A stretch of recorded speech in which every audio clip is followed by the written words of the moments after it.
The following show is not intended for children under the age of 17. There will be foul language and adult content. Viewer discretion is advised.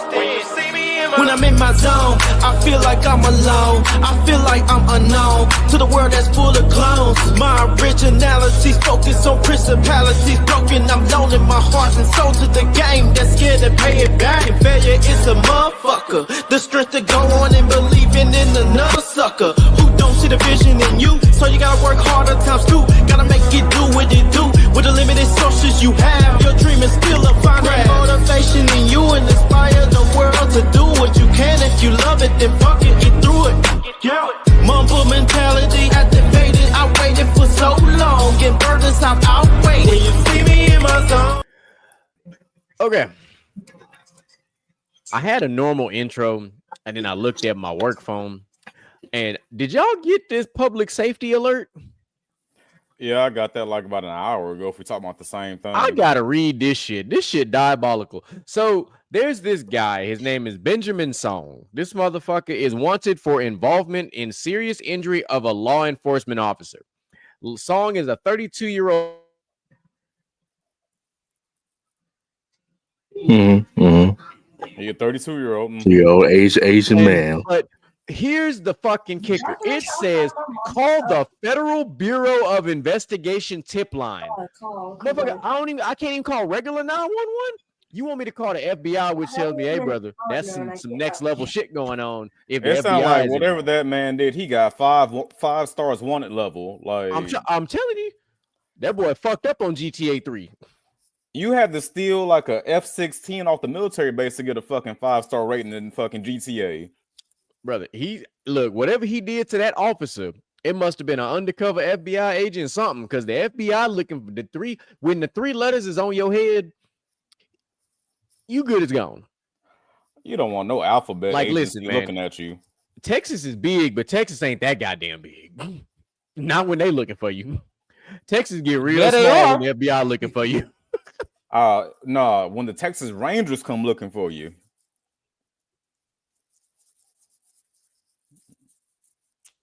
Damn, my brother, you ain't moved at all this whole time since you started the show, though. Man, I don't even know. When I tell you my internet fucked up, it's fucked up. You just a picture right now. You're not even like moving at 2 frames per second. That Love girl is a real crowd pleaser. Love it here. Sherrod got it. That's all that matters. Sherrod got it. Oh no, he got it. He happy about them Slurpees right now. That's all. I got what you talking about, the freeze challenge. I remember. We wore that song out. The mannequin challenge was hard in the paint.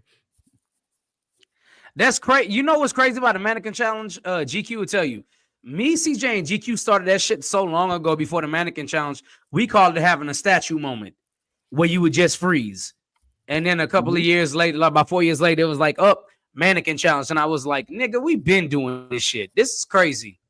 But if you want to feel old, I remember the mannequin challenge was like, what, 2015? That's 10 years ago now. Yeah. Yeah, that's about right. 2015, 2016. Speaking of challenges, what about the Harlem Shake? Oh, bro, that was one of the hardest eras we had, ago. Man. That era was hard. I'm sorry. 2011, 2012, 2013, that shit was hard. I'm sorry. I feel the like Heat got a whole video on YouTube of them doing it. It is It is one of the greatest Harlem Shakes of all time. The Miami Heat's one. It's one of the greatest of all time. It is. But I also tell you, the Harlem Shake was around the same time as the original Four Loko recipe. Bruh. That was about prime Four Loko time. Niggas don't know about the original Harlem. Not Harlem. The original Four Loko recipe. Like Mr. Gent, he a little too young. So, dog, me and Outlaw seen somebody drinking a tall boy Four Loko at the 4th of July party we was at this past. That had to be diluted. That could not be as potent as the original one. That's the bootleg super soldier serum. They didn't give that nigga the real shit. Bruh, my brother did the Four Loko Hennessy challenge and almost died. I can believe it. I can absolutely believe it. Four Loko would have you sitting in your car at 2 o'clock in the morning and wonder what the fuck you did with your life. Bro, all you needed was 1 1/4. Not even 1 1/2. Not 2. 1.25, and you were gone. That shit was strong originally. The fact that they didn't make little cans of that should have told you the problem. It's the same size as an Arizona fucking tea. The standard size is, but the effects were way worse. And don't let a nigga hand you an Incredible Hulk. Like who thought to mix Hennessy and Hypnotic? Like what the fuck? Hey, all I'm saying, that wasn't a bad drink. But see, that shit tasted terrible. What I'm saying is that they upped the ante from our parents' generation, because our parents' generation was drinking MD. They were drinking Mad Dog, and Mad Dog was child's play compared to Four Loko. I feel like Mad Dog like Kool-Aid compared to Four Loko, and that's not even hyperbole. We drank some dumbass shit when we was younger. Like we drank an anti-energy drink called Drank when we was younger.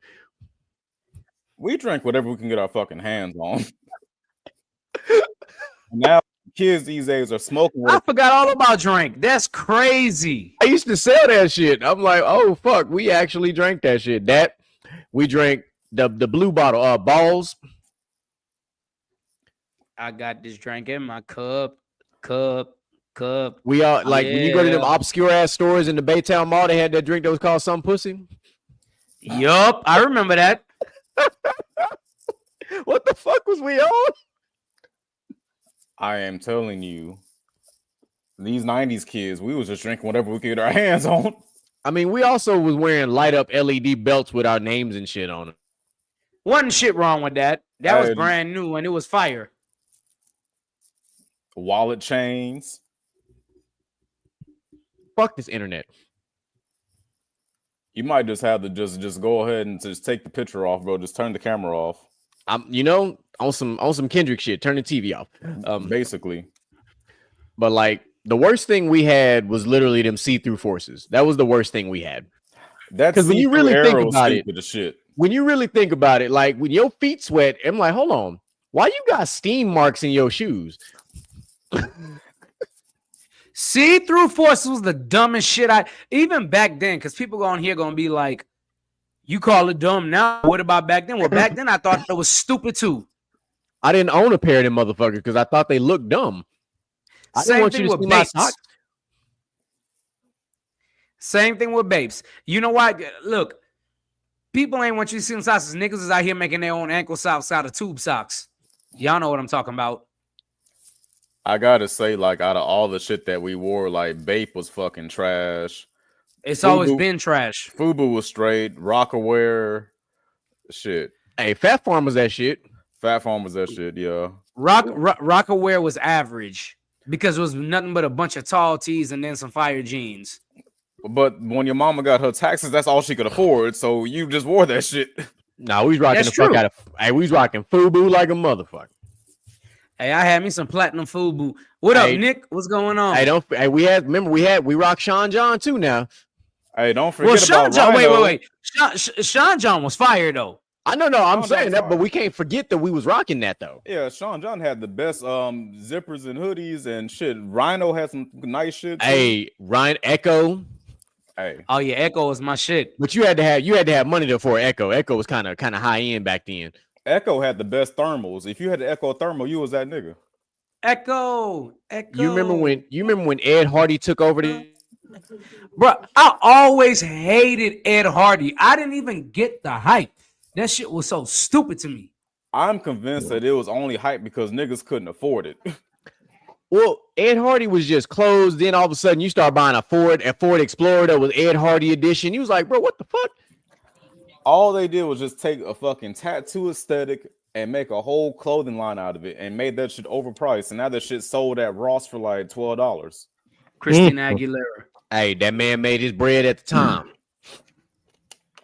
I remember. I had Bobby Jack and shit like that. Bobby Jack. Bobby Jack.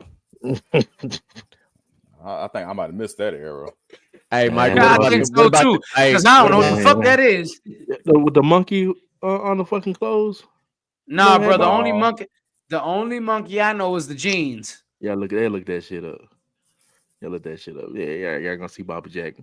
The motherfucking monkey. What? Hey, GQ, what's the monkey with the jeans that was expensive? I know what you're talking about. Jeans. Yeah, god damn it. I'm gonna figure it out. I'm gonna let you I'm know. gonna have to look that one up because it's gonna bother me. What's the one that had was it Fubu that had a Fat Albert on everything? That's Bruh. Fubu. Oh, Red Monkey. Red Monkey. Yeah, there we go. The You Red know Monkey what- jeans. You know what fucking phase or trend I fucking hated was when they made like the hood SpongeBob, the hood Mickey Mouse shirts and all that shit. Like, come on, gang. Yeah, that shit. Hey, but I That's tell what I you had what, on my MySpace. when they made the hood Looney Tunes at Astroworld, it was on. All right, I ain't gonna lie to you. I had a hood Bugs Bunny shirt. I ain't gonna lie to Hell you. yeah, Gangsta ass Bugs Bunny. Hell yeah. God. What dog, about I- what about the hood Sesame Street seam strap? Shit, I I'm don't all remember on that it. one. Yeah, y'all niggas young. Well, this nigga young. I just remember like there was a whole era where niggas was like wearing the hood cartoon characters and thought they was the shit. And maybe they were. Because that was just the time. I mean, you seen now like they've been doing all the AI hood, characters and shit like that. So it's still probably be on somebody's shirt. You know what I remember really is the t-shirt era. The t-shirt era was crazy. Black tee, white tee, pink tee, gray tee. If you didn't get your tee, oh yeah, you say I used to rock Sean John and Echo. I feel you. If you was not, you know what I'm saying? Like if that wasn't your shit, like bruh. And you had Who to were have the you? complimentary color cotton shorts. and nigga, if you had on a white tee, you better have on white forces. I slang in my white tee. I bang in my white tee. And you got to cut out the cardboard and keep it in the fucking shoe. Yeah. Stop from Yeah, creasing. we made our own force fields. These niggas don't know. Sherrod generation don't know. Mr. Gent, your generation don't know, nigga. Like we used to, yeah. Niggas don't remember taking plastic bags and wrapping that hole around your fucking foot because it was gonna rain. Stop it. I swear to Mr. Gen generation don't, but I do. You know, but these YNs don't remember that shit. Yes, I was there for that. Goddamn. Motherfucker, we Yeah, 5 or 6 years apart. You be all right. Still. Like a nigga fucking 20. I literally will never forget. I was like in 9th grade. My mama said, pack some grocery bags because it was gonna rain. And I insisted on wearing my white forces. So I had to walk to the bus stop with some goddamn bags on my feet. Hey, Outlaw, let me point out the difference in generation between me, you, and Mr. Gent, right? We the same generation. When we was in high school, it was she could walk that walk, right? When he was in high school, when he was older in high school, everybody, ooh. Yeah, stop playing with us, dog. That was college for me, nigga. And that guy there, yeah. Stop that. Walk was college for us. What was your senior year, Mr. Gent? Don't even talk to me right now. Oh, this man hurt. What was your senior year? Hurt. It was 2014. 2014. I had already been out of high school for 5 or 6 years at that point. Hey, his senior year was hit the quan, said get down low and swing your arms. You know, like what was the one? What was the one with T Wayne? God damn it, I can't think. Oh, first let me hop out the mud, Porsche. I don't want it if that don't sit like a horse. Yeah, that was your generation. This nigga was growing up in high school listening. I don't got no type nigga.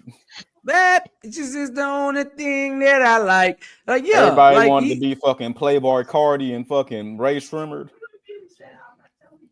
Yeah, my college days. Again. Yeah, that's his generation. That's his generation. Don't worry, that's definitely him. And then a year later, like.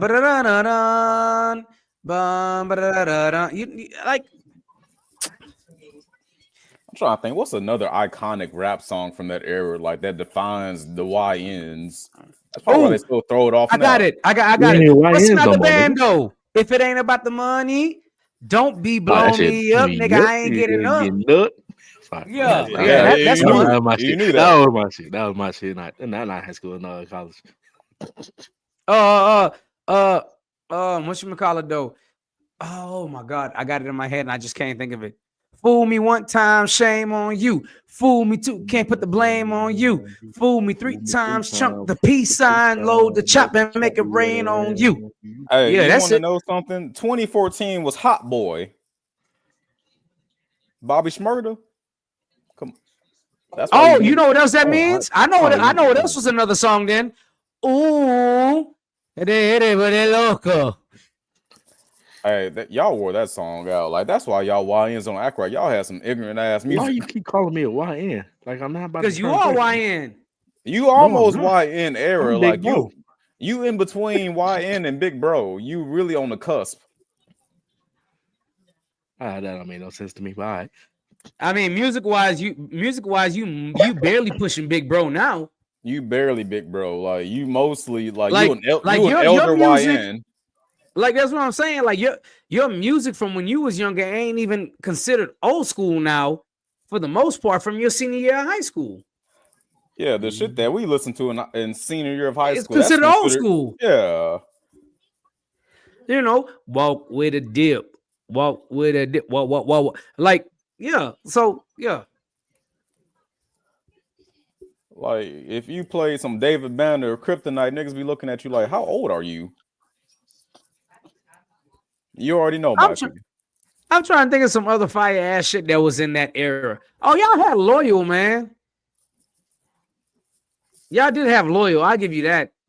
When a rich nigga wants you, baby. And them niggas can't do nothing for you. Y'all was like These hoes ain't loyal. Schoolboy Q. Who else? Hey, Schoolboy Q had that song though. I'm just trying to studio, just trying to get to you, baby. I didn't mess with that song. That song was hard. I mean, Chris Brown was also in his bag. He was getting deep in that shit like around this time. Chris Brown started rapping. That's really what it was. Kendrick is still in there. J. Cole. Y'all had the Kendrick Drake that was was in that y'all had Kendrick that was whatchamacallit? Poetic Justice. Poetic Justice. If I told you, and then y'all had the I got that dumbass shit that I fucking hated. We got and the swim pools, Kendrick. Yeah. Why you only sitting on 2 or 3 shots? Yeah, I did not like the damn Kendrick. And my best friend is on you, and he will fight back on me, but I don't give a damn. That whole damn album was not it to me. I never liked that fucking album. I always thought that album sucked. I'm gonna let you make it. I don't give. You can let me make it all you want to. Fact of the matter is, I didn't like it. I don't like it. You don't have to like it. It's not. It wasn't for you. It's okay. That's perfectly. It definitely wasn't for me. That album was a key part of saving my life. So I'm gonna leave it right where it's at. That album is okay. I mean, Kendrick has at least 2 or 3 albums better. It is one of my favorite Kendrick albums. But like I said, I'm gonna let you make it. Everybody has an opinion. It's okay. That's unfortunate. That's one of your better Kendrick albums. That is unfortunate. So I said one of my favorites, and it is because there's a lot of hits on there. There's a lot of hits on there. I fucks with that album. I'm not I like fucks the with that biggest. album. Hits are subjective though. Hits are subjective. Let's say that. Okay, hits are 100%. subjective. So hits are subjective to the listener, and you know how I am about music, and I'm a big fan of storytelling. And there's a lot of storytelling in that album. Yeah. Hits are subjective to the listener, but also hits are subjective to the DJ that plays them. And outside that album wasn't really made to be played. There was really only one song up. No, 2 songs off. No, there was 2 songs on there. 2 songs that could be played in the club. One of them is actually 3 of them songs are on my gym playlist right now, but that's neither here nor there. Sorry for all the issues with the internet. I done basically came up with a way to hardline some shit in, so we're gonna make it do what it do because I'm an engineer and I always figure shit out. That's just what I'm just not as high as y'all are on Kendrick as an artist. I've never been, and I'm not saying I'm not saying he's a bad artist. I just don't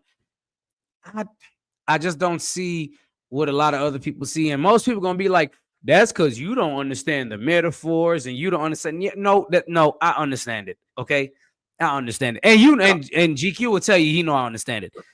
I tell everybody the same thing. Kendrick ain't for everybody, and it's okay. No, Like, he's not. He's not. And it doesn't make him a bad artist. I still think Kendrick's a generational artist. I do believe. I still think he's a top tier artist and generational talent. Yeah, for but sure. He's not going to be a lot of people's Cup of tea. He won't be a lot of people's top 5. He won't, and that's okay. Like, I don't hold that type of stuff against people because wait, top 5 as in what though? Our current rappers, like our modern day. We have to get at some point. Our generation has to stop, not forget about the old heads, but we have to focus on our generation's artists. Because we paid homage to our OGs. I'm not gonna call them old heads. I'm call them OGs. But we have to start, framing things for our generation's artists.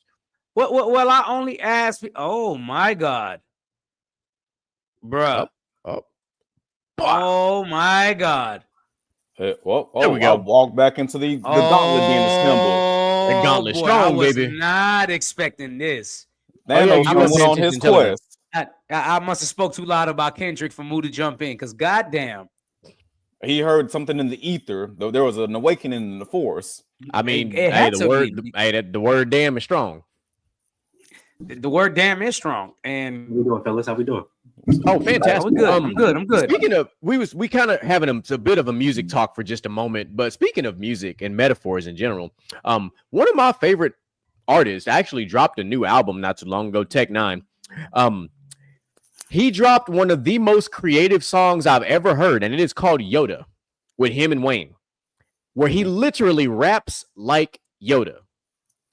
That is one of the dopest things I've ever heard in my life, because that is a hard concept. If you ever listen to Yoda talk, this man rapped like Yoda on a full 16 and killed it.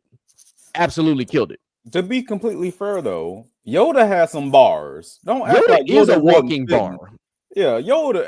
Everything Yoda said was poetry, brother. When I do my presentations, my last slide is literally Yoda. Questions do you have? Do or do not. There is no try.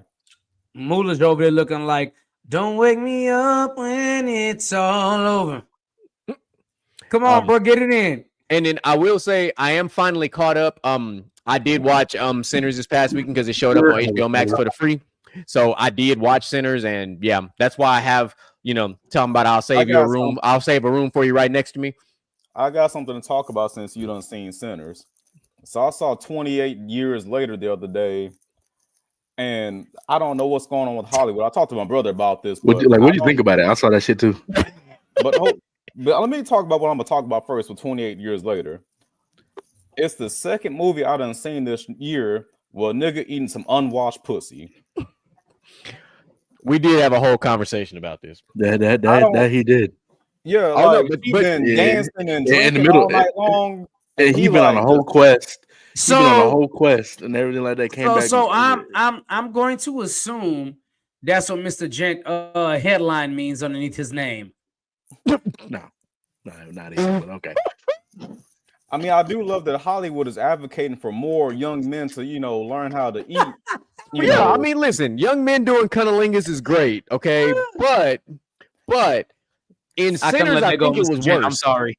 And I think in Sinners it was worse because they was dancing first. She wasn't fresh. She was dancing and spinning and sweating and all the other shit. She said she walked there. She said she fucking walked. And she walked there, so it was already preheating before he got there. That shit was marinating all day in the hot Alabama. And then my man was killing it on the guitar, you know what I'm saying? And then the blues music had everybody dancing and gyrating and all the other shit. So she was just generating a whole fucking furnace. And my man just said, "Lift that dress up, let me go to town." But hey, man, she sung a fire ass song after that bitch though. She did though. Hey, he helped her release. Yeah, I just know Buddy's upper lip must have stunk for about a whole fucking day. Every time that man went, you're like, I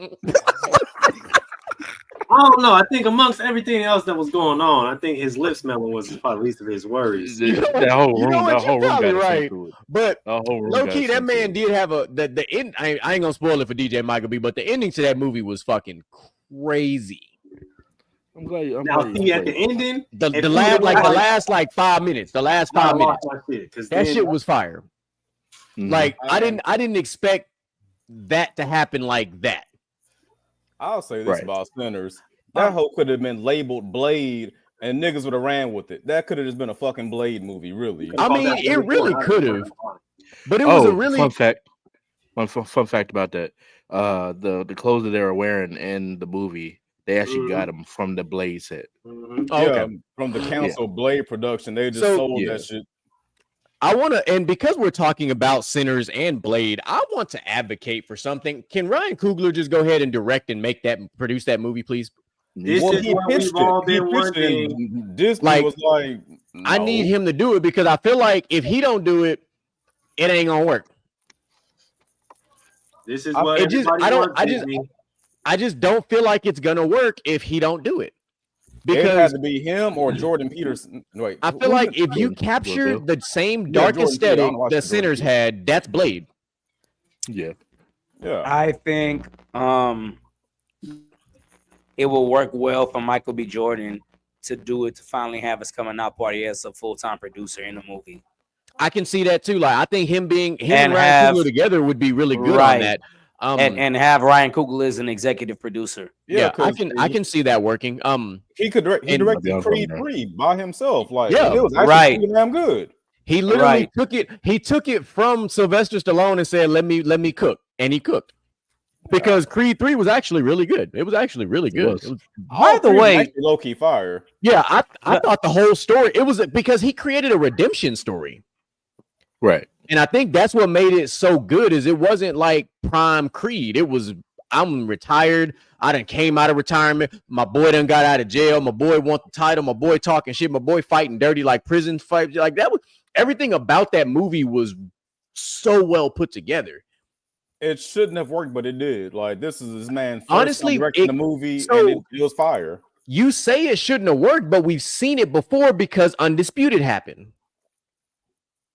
Undisputed was similar. Ving Rhames was the world champ, went to jail, had to fight Wesley Snipes, and it worked. We didn't think that would work, but that style of movie worked because it's a world champ who had to go to jail and had to fight the street champ, if you will. And this one is in reverse. The street champ fought the retired world champ, so it kind of works itself out. isn't that what is that, Rocky 5 or Rocky 4? I think it was 5 when he fought Tommy. Yeah, you see, I don't remember if that's 4 or 5, but yeah, when he fought him in the street. That was 5 when he fought Tommy, and that was Rocky 5. Good movie, like interesting. Good like movie. it was a good movie. It wasn't one of the best, but it was good. Like there really wasn't a bad Rocky film. Like we're not gonna be disrespectful. There wasn't really a bad Rocky film. They were I feel all like good. They're all good, but I feel like most people say their favorite is when he beat up Ivan Drago because that nigga he deserved it. Because he killed mean- Creed. Yeah. Yeah. I mean, there was reason for that. Everybody wanting that time. I mean, but it was more than that. Like Drago was basically built in a lab. Like, when's the last time you seen a movie that had a fighter built in a lab like that? Like that man was using machines that people use in the gym now. Like that shit looked weird in that movie, but that's some modern day gym equipment that you see at the gym now. The Drago was using. Innovative. He was using a machine, Jacob's ladder, which is a common machine in gyms now. This man was using the abdominal machine that is very common in gyms now. Like he was using 2020 gym equipment in when that movie come out? Like 80s? 80s, 90s? 80, 89? Somewhere Which in says there. that much more about how much farther fucking Russia was ahead of some shit, because that shit was crazy. And that nigga had a bar. I will break you. Hey, and that shit was cold. He ain't even have to say much. Bouncing around like a fucking basketball. Hey, listen, all I'm saying, hey, Dolph Lundgren is a hell of an actor. Like, my man got some serious versatility. Like his movies in his later life were really fucking good. Like that man said he went from being known as like the guy playing a really bad guy to like a not so bad good guy too in some of his later projects. Expendables. Expendables was, hey, I love Expendables. Like I liked Expendables more than I liked the entirety. I have to say this correct. The entirety of the Fast and Furious franchise, because like at least the Expendables knew when to stop. But at the same time, Ludacris was 100% right. why would I stop making them if I'm making so much money off of them? So I don't blame them at all. I'm gonna say this because like we grew up with Fast and Furious. Like I remember like going to see Too Fast, Too Furious, and Too Fast, Too Furious is still one of my favorite movies out that whole franchise. Too Fast and Furious is probably the best movie out that whole franchise. It's low key one of the best ones. That and maybe 5. I give 5 and 4 some. I fuck with Fast 5. I do fuck with Fast 5. I actually like Tokyo Drift. Tokyo Drift wasn't bad. It's a different vibe. It's a different vibe. It was different, and I think it was kind of like when you watch Star Wars, right? It's like when they veered off the Rogue One. That was Tokyo Drift. Yeah, like it was like a nice little prequel movie to build into some other shit. Honestly, I feel like if they would stop at Fast 5. I'd been we would have talked about one of the greatest franchises of all time. Yeah, it would have had an argument for one of the greatest franchises of all time. But then they went on to what 12 now? Yeah, something like that. And you know who's starting to creep into that territory of doing too much? Jurassic fucking Park. I thought you were gonna say John Wick. We do not need another fucking Jurassic Park movie. And I love Scarlett Johansson, but we don't need another one.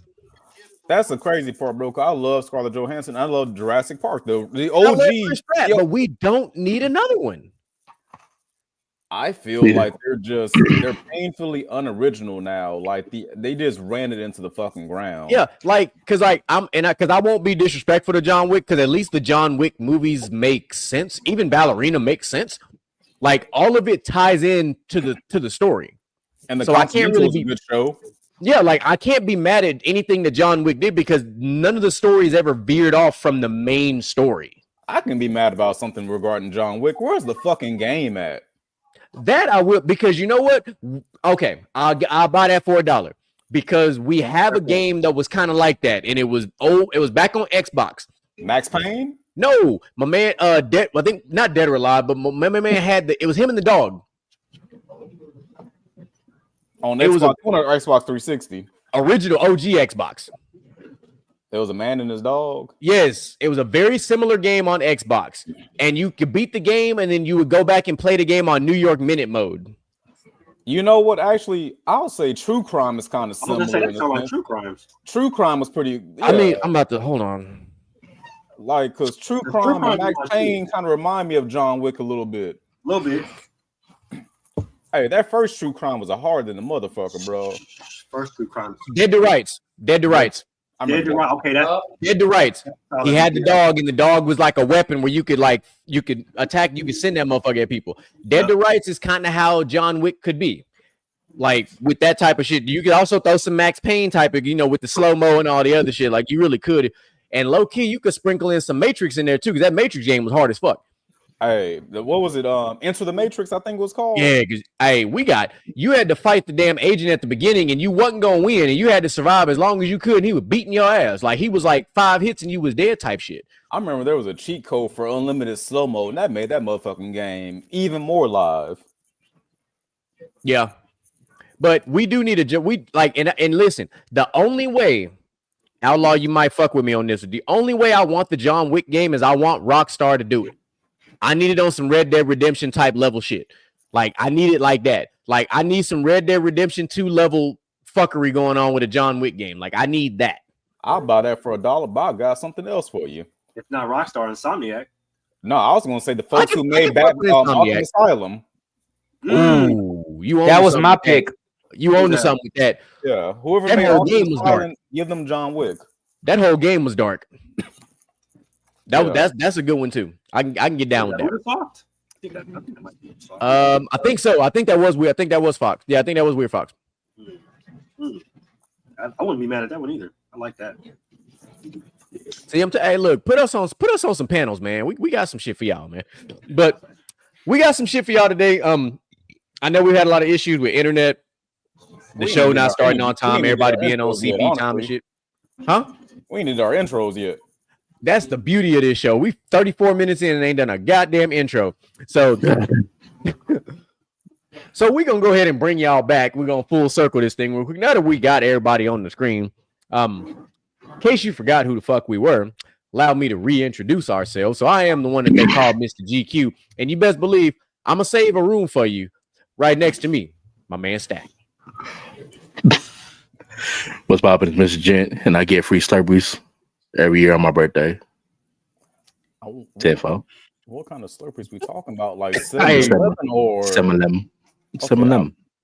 7-Eleven Slurpees. I was just curious because like you over there sweating, and I didn't know what kind of Slurpees you was talking about. I ain't brother. sweating.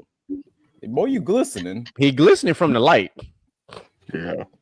It's reflective off his never mind. Moisturizing your damn face. I was gonna say something diabolical, but I'm gonna let it go. I didn't know if he was diving face person or something. Hey. I'm gonna let Jim make it because the way we ended last week, so I don't want to revisit no cooking. What's happening, y'all? Is Outlaw, and y'all don't know what y'all want. I am your boy DJ Micah B, and there's a lot of trending topics going on, a lot of them, and we're gonna get into them too. It's your boy Moo, and hi, my name is Chicka Slim Shady. You heard him. All right, so the perfect segue, perfect caveat, perfect insert, whatever fucking metaphor you want off of DJ Micah B's little subheading about trending topics. We got a lot of them, so let's do that thing that we do.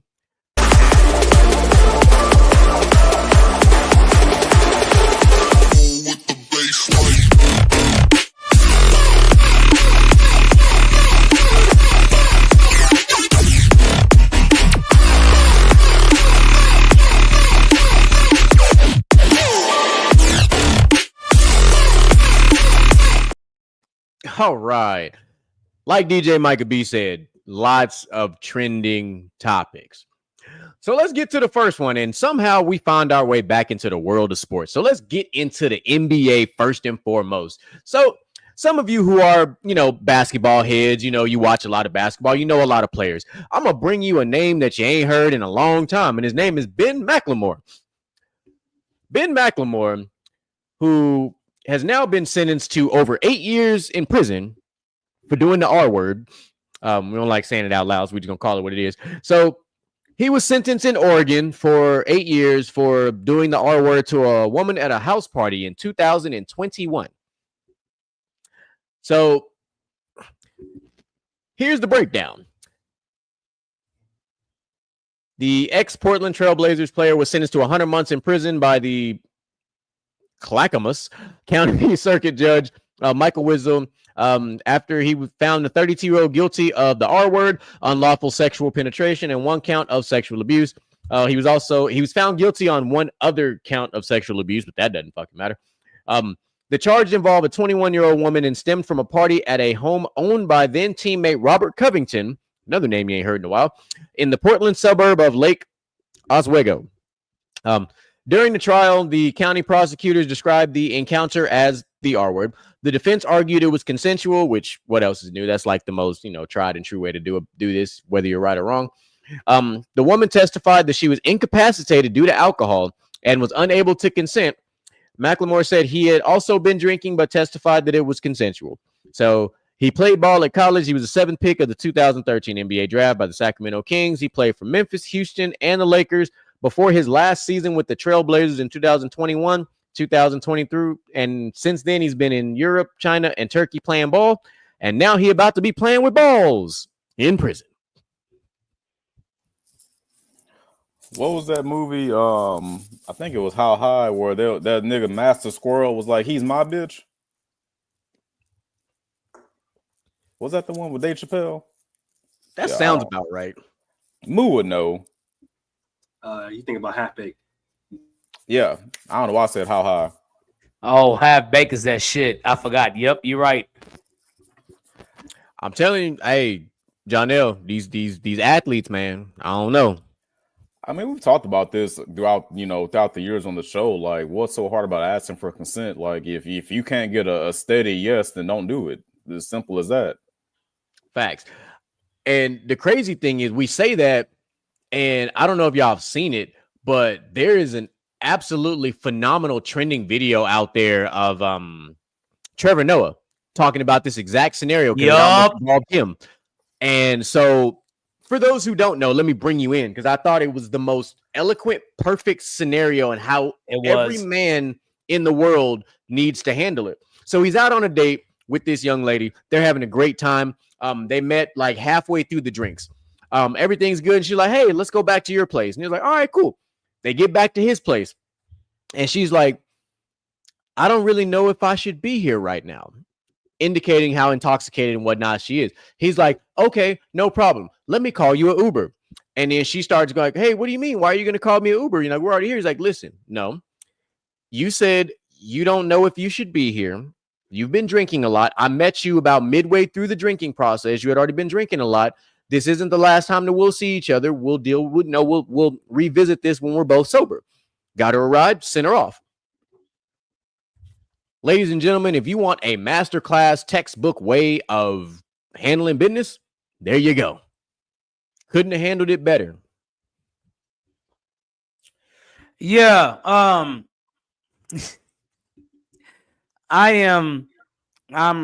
going to play devil's advocate, and I don't give a damn who feels a certain way about it. Number one, which situation? A lot of these women under the influence of alcohol do consent. They just don't remember, and they're so fucking embarrassed after that they want to sue because they know this person has money. And me, quite frankly, I am tired of it. If you can't prove it either way, and this is not me victim shaming anybody. I mean, like, if you say no and you're in your right mind to say no, then it should be a no.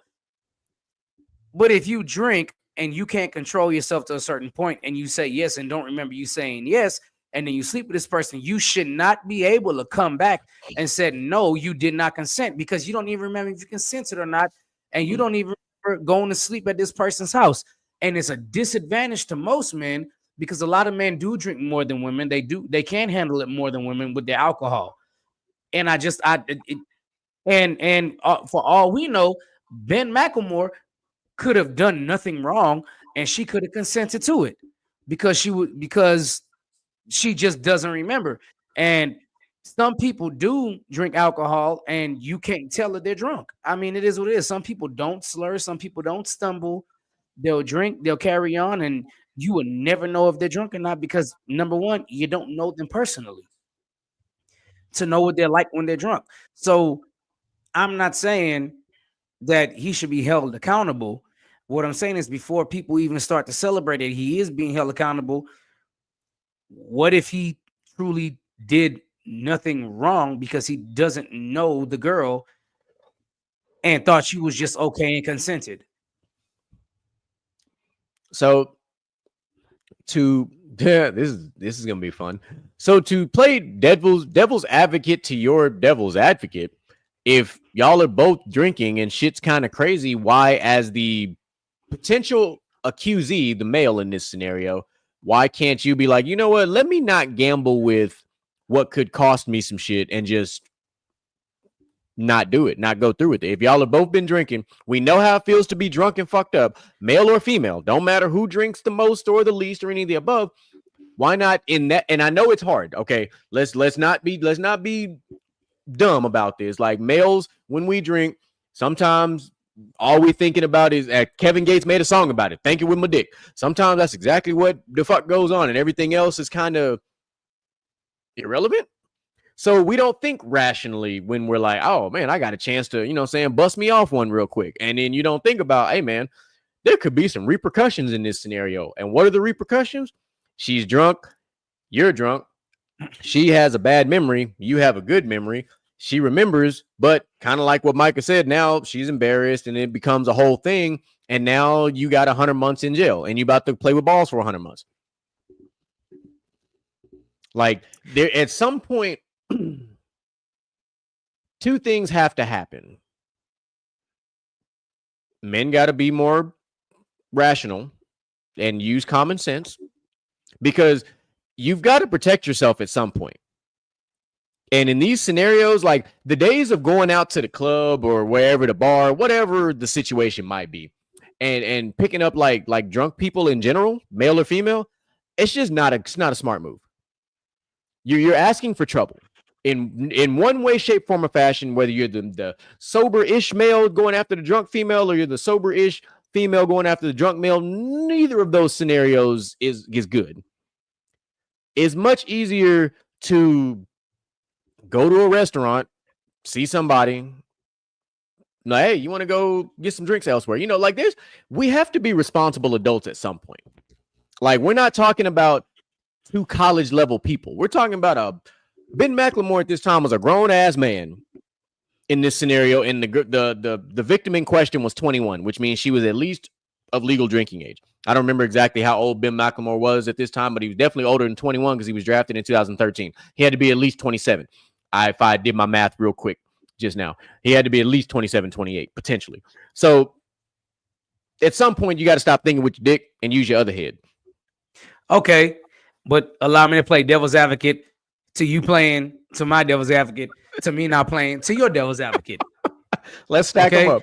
Her age doesn't matter because she was of age to drink and to consent. True. Let's be clear. Also, let's not act like people look older than they are and people look younger than they are. So let's not act like that either. She could have been 21 and looked like she was 25, 26. Okay, because there's a lot of people in their 20s that look older or do look younger, and there is literally a survey where Gen Z looks older than millennials in most cases because they have more stress. But I don't think that's true. I just think they can't handle the stress of life. I just think millennials are aging very well, but that's not here nor there. But here's also the next part of that where you would to what you just said. It's like at some point we got to protect ourselves, right? But at some point also, and correct me if I'm wrong, at some point women have to make better choices too, because you have to know how you act whenever you're drinking too, right? Because let's just say Ben McLemore wasn't drunk. Let's just say he got to the party late. Let's just say he didn't know the woman was drunk because she was speaking normal, talking normal, and he doesn't know her. And then they sleep together, and now he's getting charged with rape the way he is now, when he had no idea it was going to be rape because she just seemed like a normal girl at a party. She probably looked 25, 26. And it was like, okay, and y'all start talking. She's not slurring. You can't tell she's drunk because everybody isn't like that when they're drunk. So my whole thing is, if he did it, he deserves the time. But if he didn't do it and she's embarrassed because she slept with the guy after her friends told her not to do it and she consented over and over again, right? And see how we know she didn't entice him to smash. Ain't too many dudes turning out. Right. Okay, so even if that's the case, right? And that's my big thing. Women always get the benefit of the doubt. And I'm not saying that she didn't get raped by Ben McLemore. What I'm saying is, though, there's no way to prove it, though. And I'm not saying she doesn't deserve justice, but in the case that he didn't do it because she consented, even though she was drunk and he couldn't tell, he's getting injustice done to him, and everybody turns the blind eye just because he's a guy and she's a girl. And he should know better. But as a grown person, you should know better too and know how you are when you're drinking. And you should better conduct yourself so you wouldn't be put in that situation also. So people always turn the blind eye to the guy saying he should be able to control himself, this, and that. But what about the girl? What about the woman's side? She should too. Yeah. No, and you're not wrong. The biggest issue with these cases, and they're all in a box. These cases is the timeline. Because the problem is the timeline puts the male in the most uncompromising position. Because if something happened 4 years ago, 5 years ago, 10 years ago, in the case of Bill Cosby, like 25, 30 years ago, how can you prove your innocence now? You can't. But on the flip side, not only can you not prove your innocence, it's also difficult to prove that the act itself even actually happened. So it's like what we're doing is we're taking a bunch of he said, she said, and we're materializing it into something, and someone's paying for it. There's got to be a level of and I think DJ Michael said this before, some type of like a statute of limitation, but it's like, what we have to reconfigure this a way to where this case can be investigated and tried in the most objective way possible. When it's a case like this that happened of a situation happened in 2021 and it's 2025. Because what if, for the sake of this discussion, she was just upset and because she wanted to date him and he said no, and this was her get back? Like, what if this is one of those type of scenarios, which we've seen a few of these in the last 7 or 8 years, of some false accusations and things like that going on? Like, where's the level of objectivity that makes these cases a lot more fair for both sides, at least initially, until someone's actually proven guilty?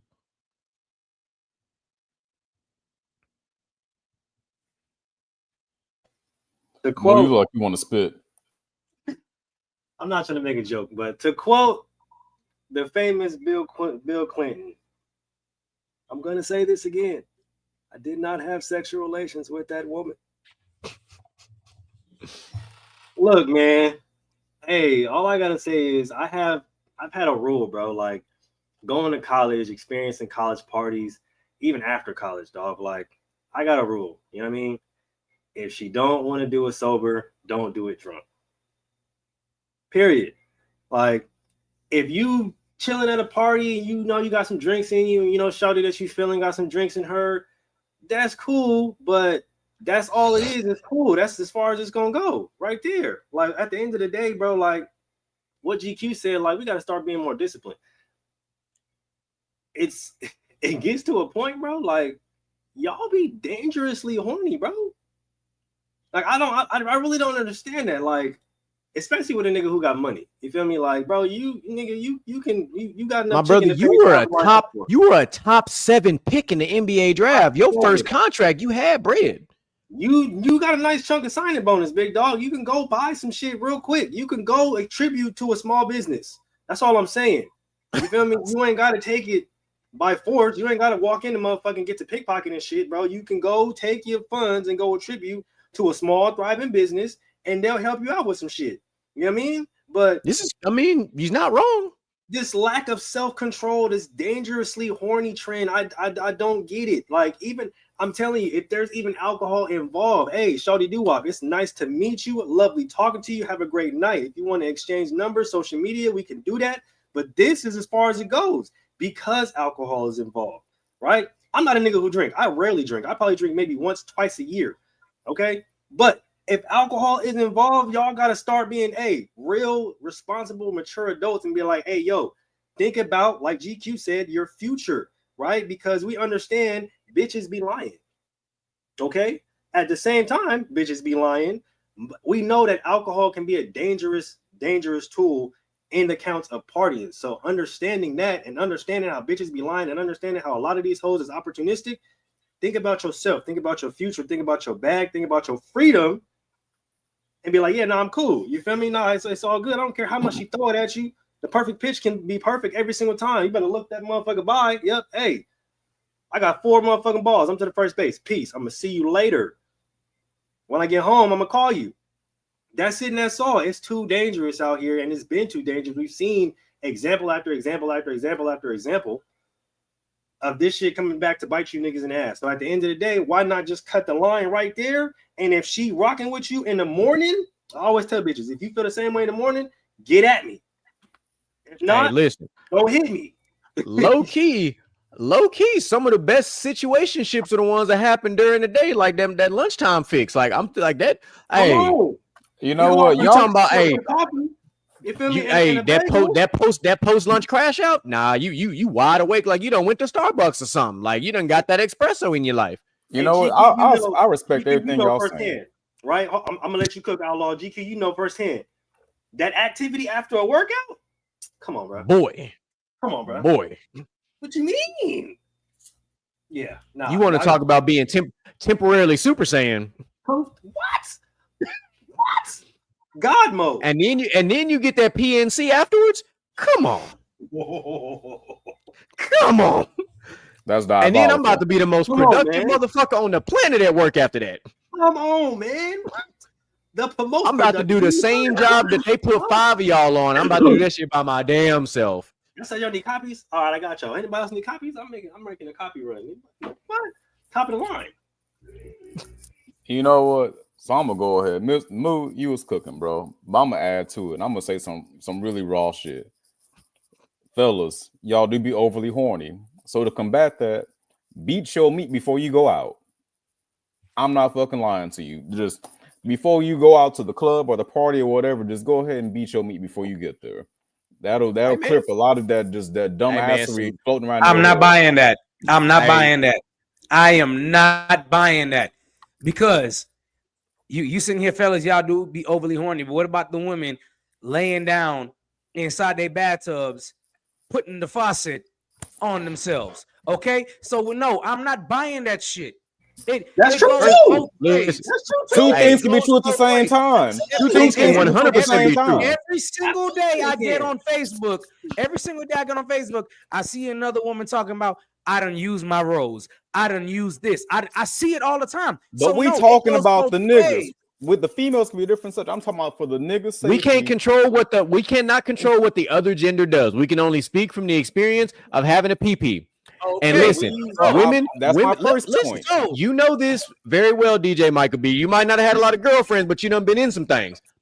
Women are diabolical with these toys. Women can have 4, 5, 6 of them things.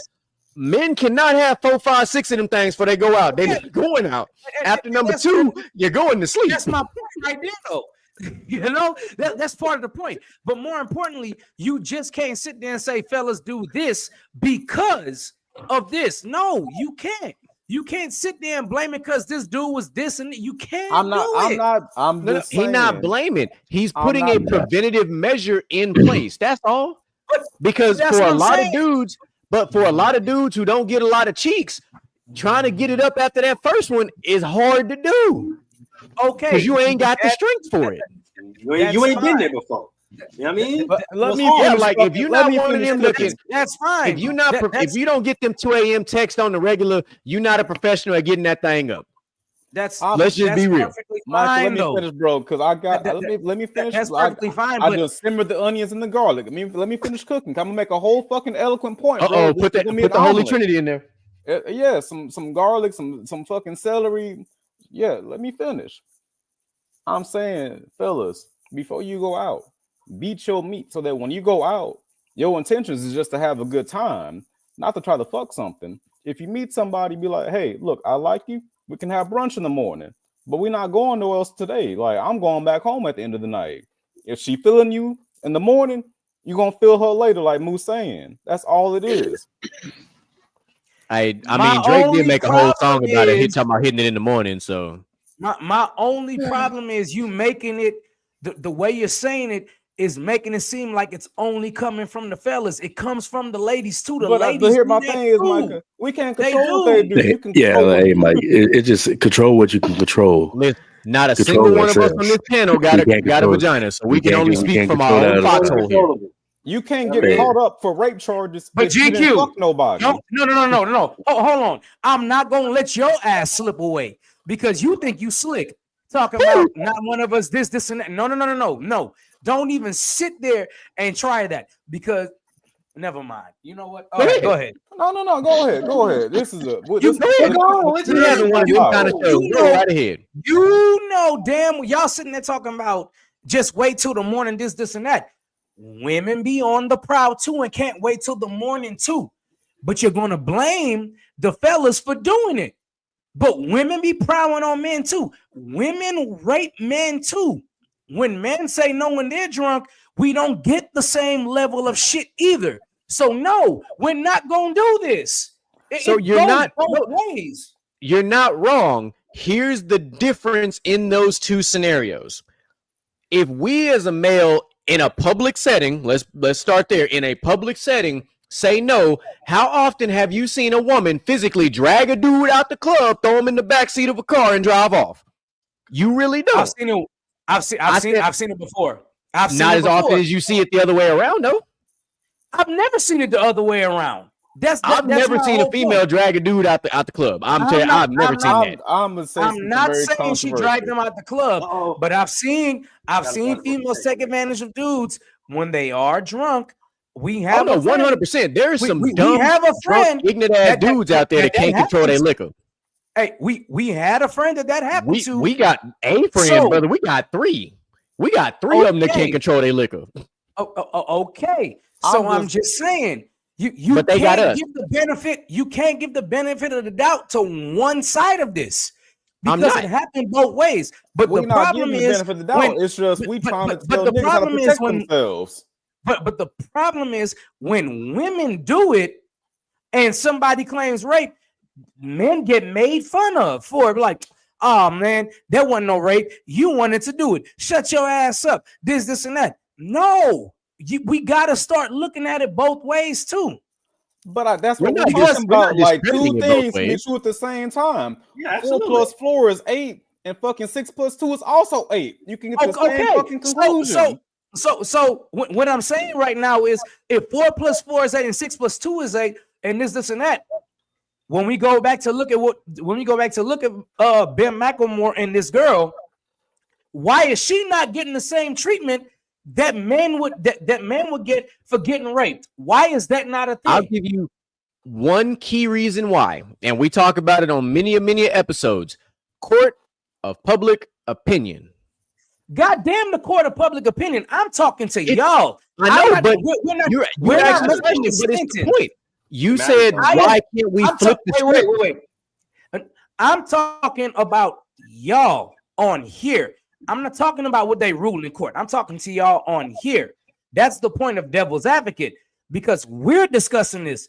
So I am saying, if it was to come to you, or you, and the guy played his case like, yo, she wanted me and I said no, and she did it anyway, which one of y'all will convict this girl of rape? I still got to see the facts. That's just the way I am. Yeah. Okay.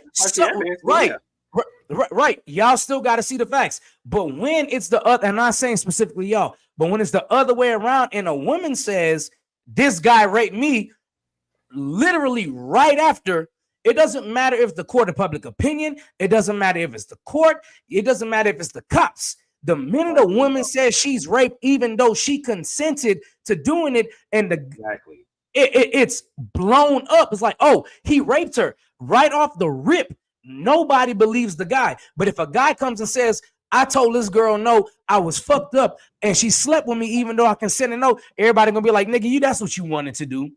No.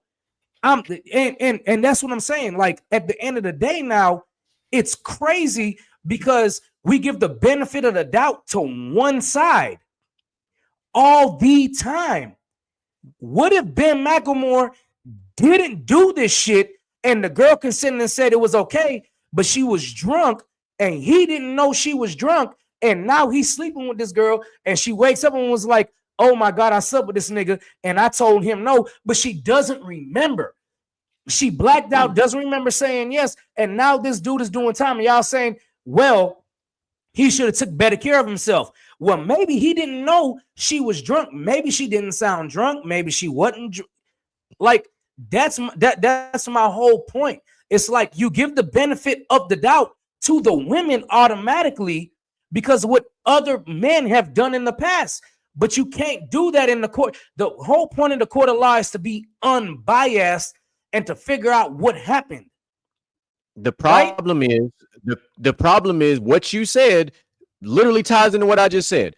The court of public opinion and society does not allow it to happen. Did you hear about nobody will challenge? But I'm saying no one will challenge the norm. That's the problem.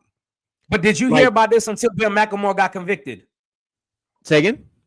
Did you hear about this until Ben McLemore got convicted for the 100 months? For example, I wasn't looking for this story. It popped up on my feed. Right.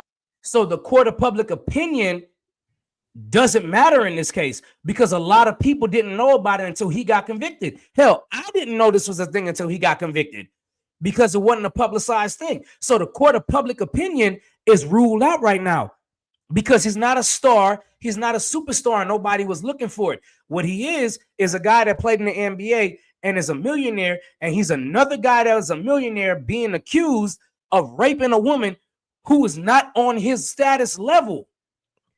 And you're so then blame the attorneys for not doing their job. But here's the problem. I can't blame the attorney. I'm saying the problem is this situation happened in 2021. This is 2025. Any knowledgeable attorney in general, let's just play the game. How do you even defend this situation because it happened so long ago? So the only precedent we have to go off of is male versus female. That's what we have to go off of. And it's not fair, but how do we flip that narrative? I don't know how to. Because there's no way to go back to 2021 and prove what happened that night. You can't do a rape kit 4 years later. Okay. You can't. There's no so do you just throw the whole case out? What do you actually do that's considered right? And I think it goes back to what you said I think it was 3 episodes ago. There has to be some kind of statute of limitation. There just does.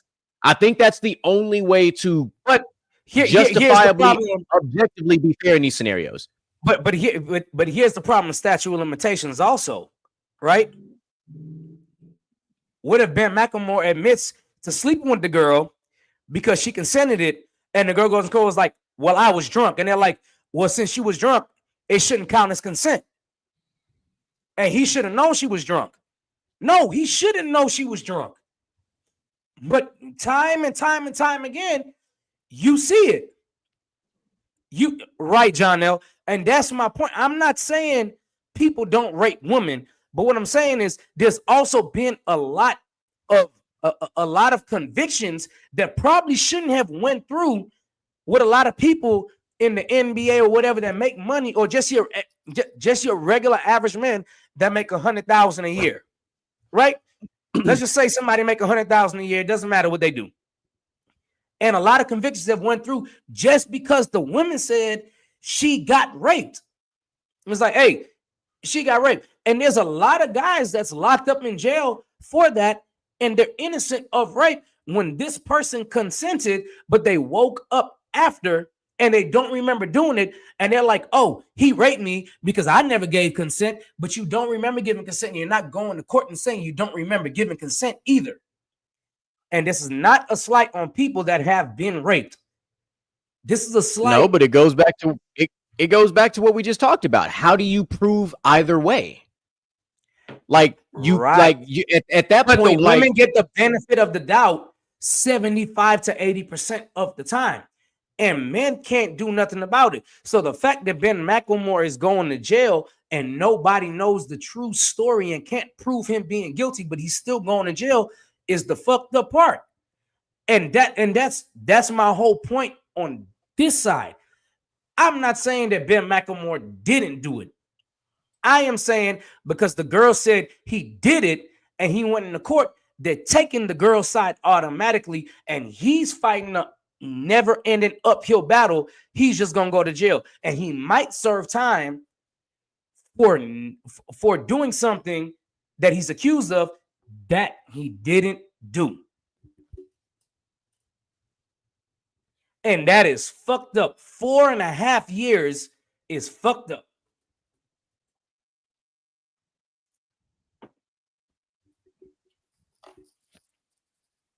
Yeah. But again, no one has a way to combat this. We have no precedent. There's no protections in place. There's nothing out there except for what society does. That's all.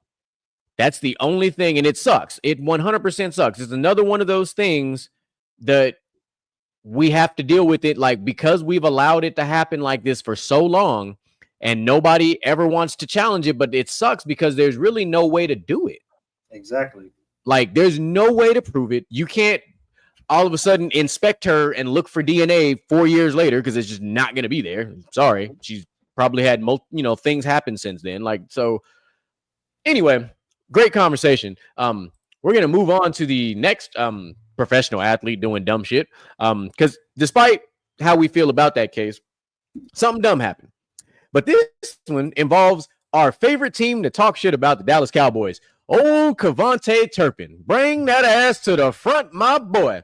So he was arrested in Allen, Texas Sunday for a weapon and marijuana in his vehicle. So he was booked into Collin County Jail for possession of marijuana and the unlawful carrying of a weapon.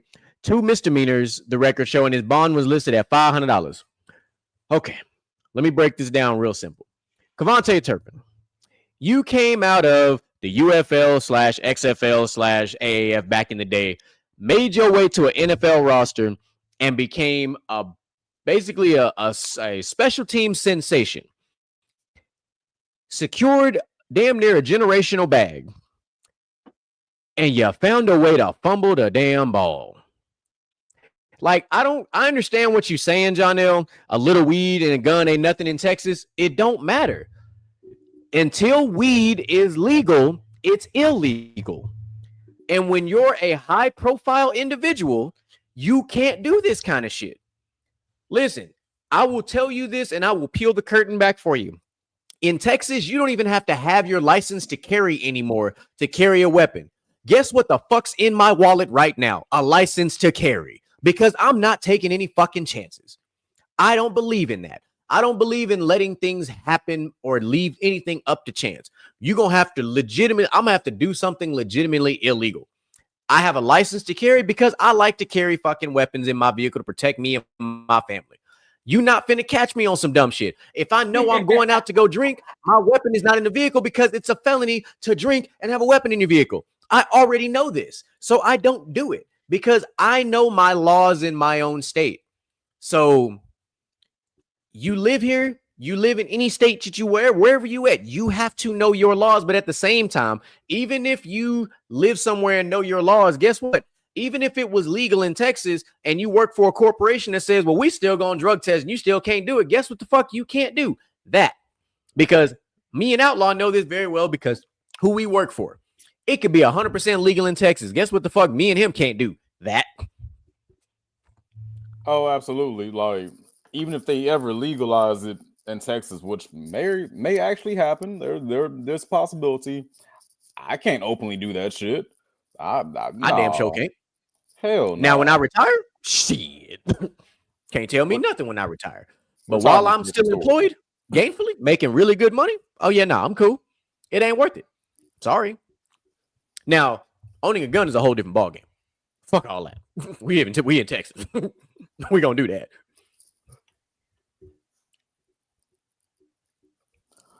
Shit. Micah, anything?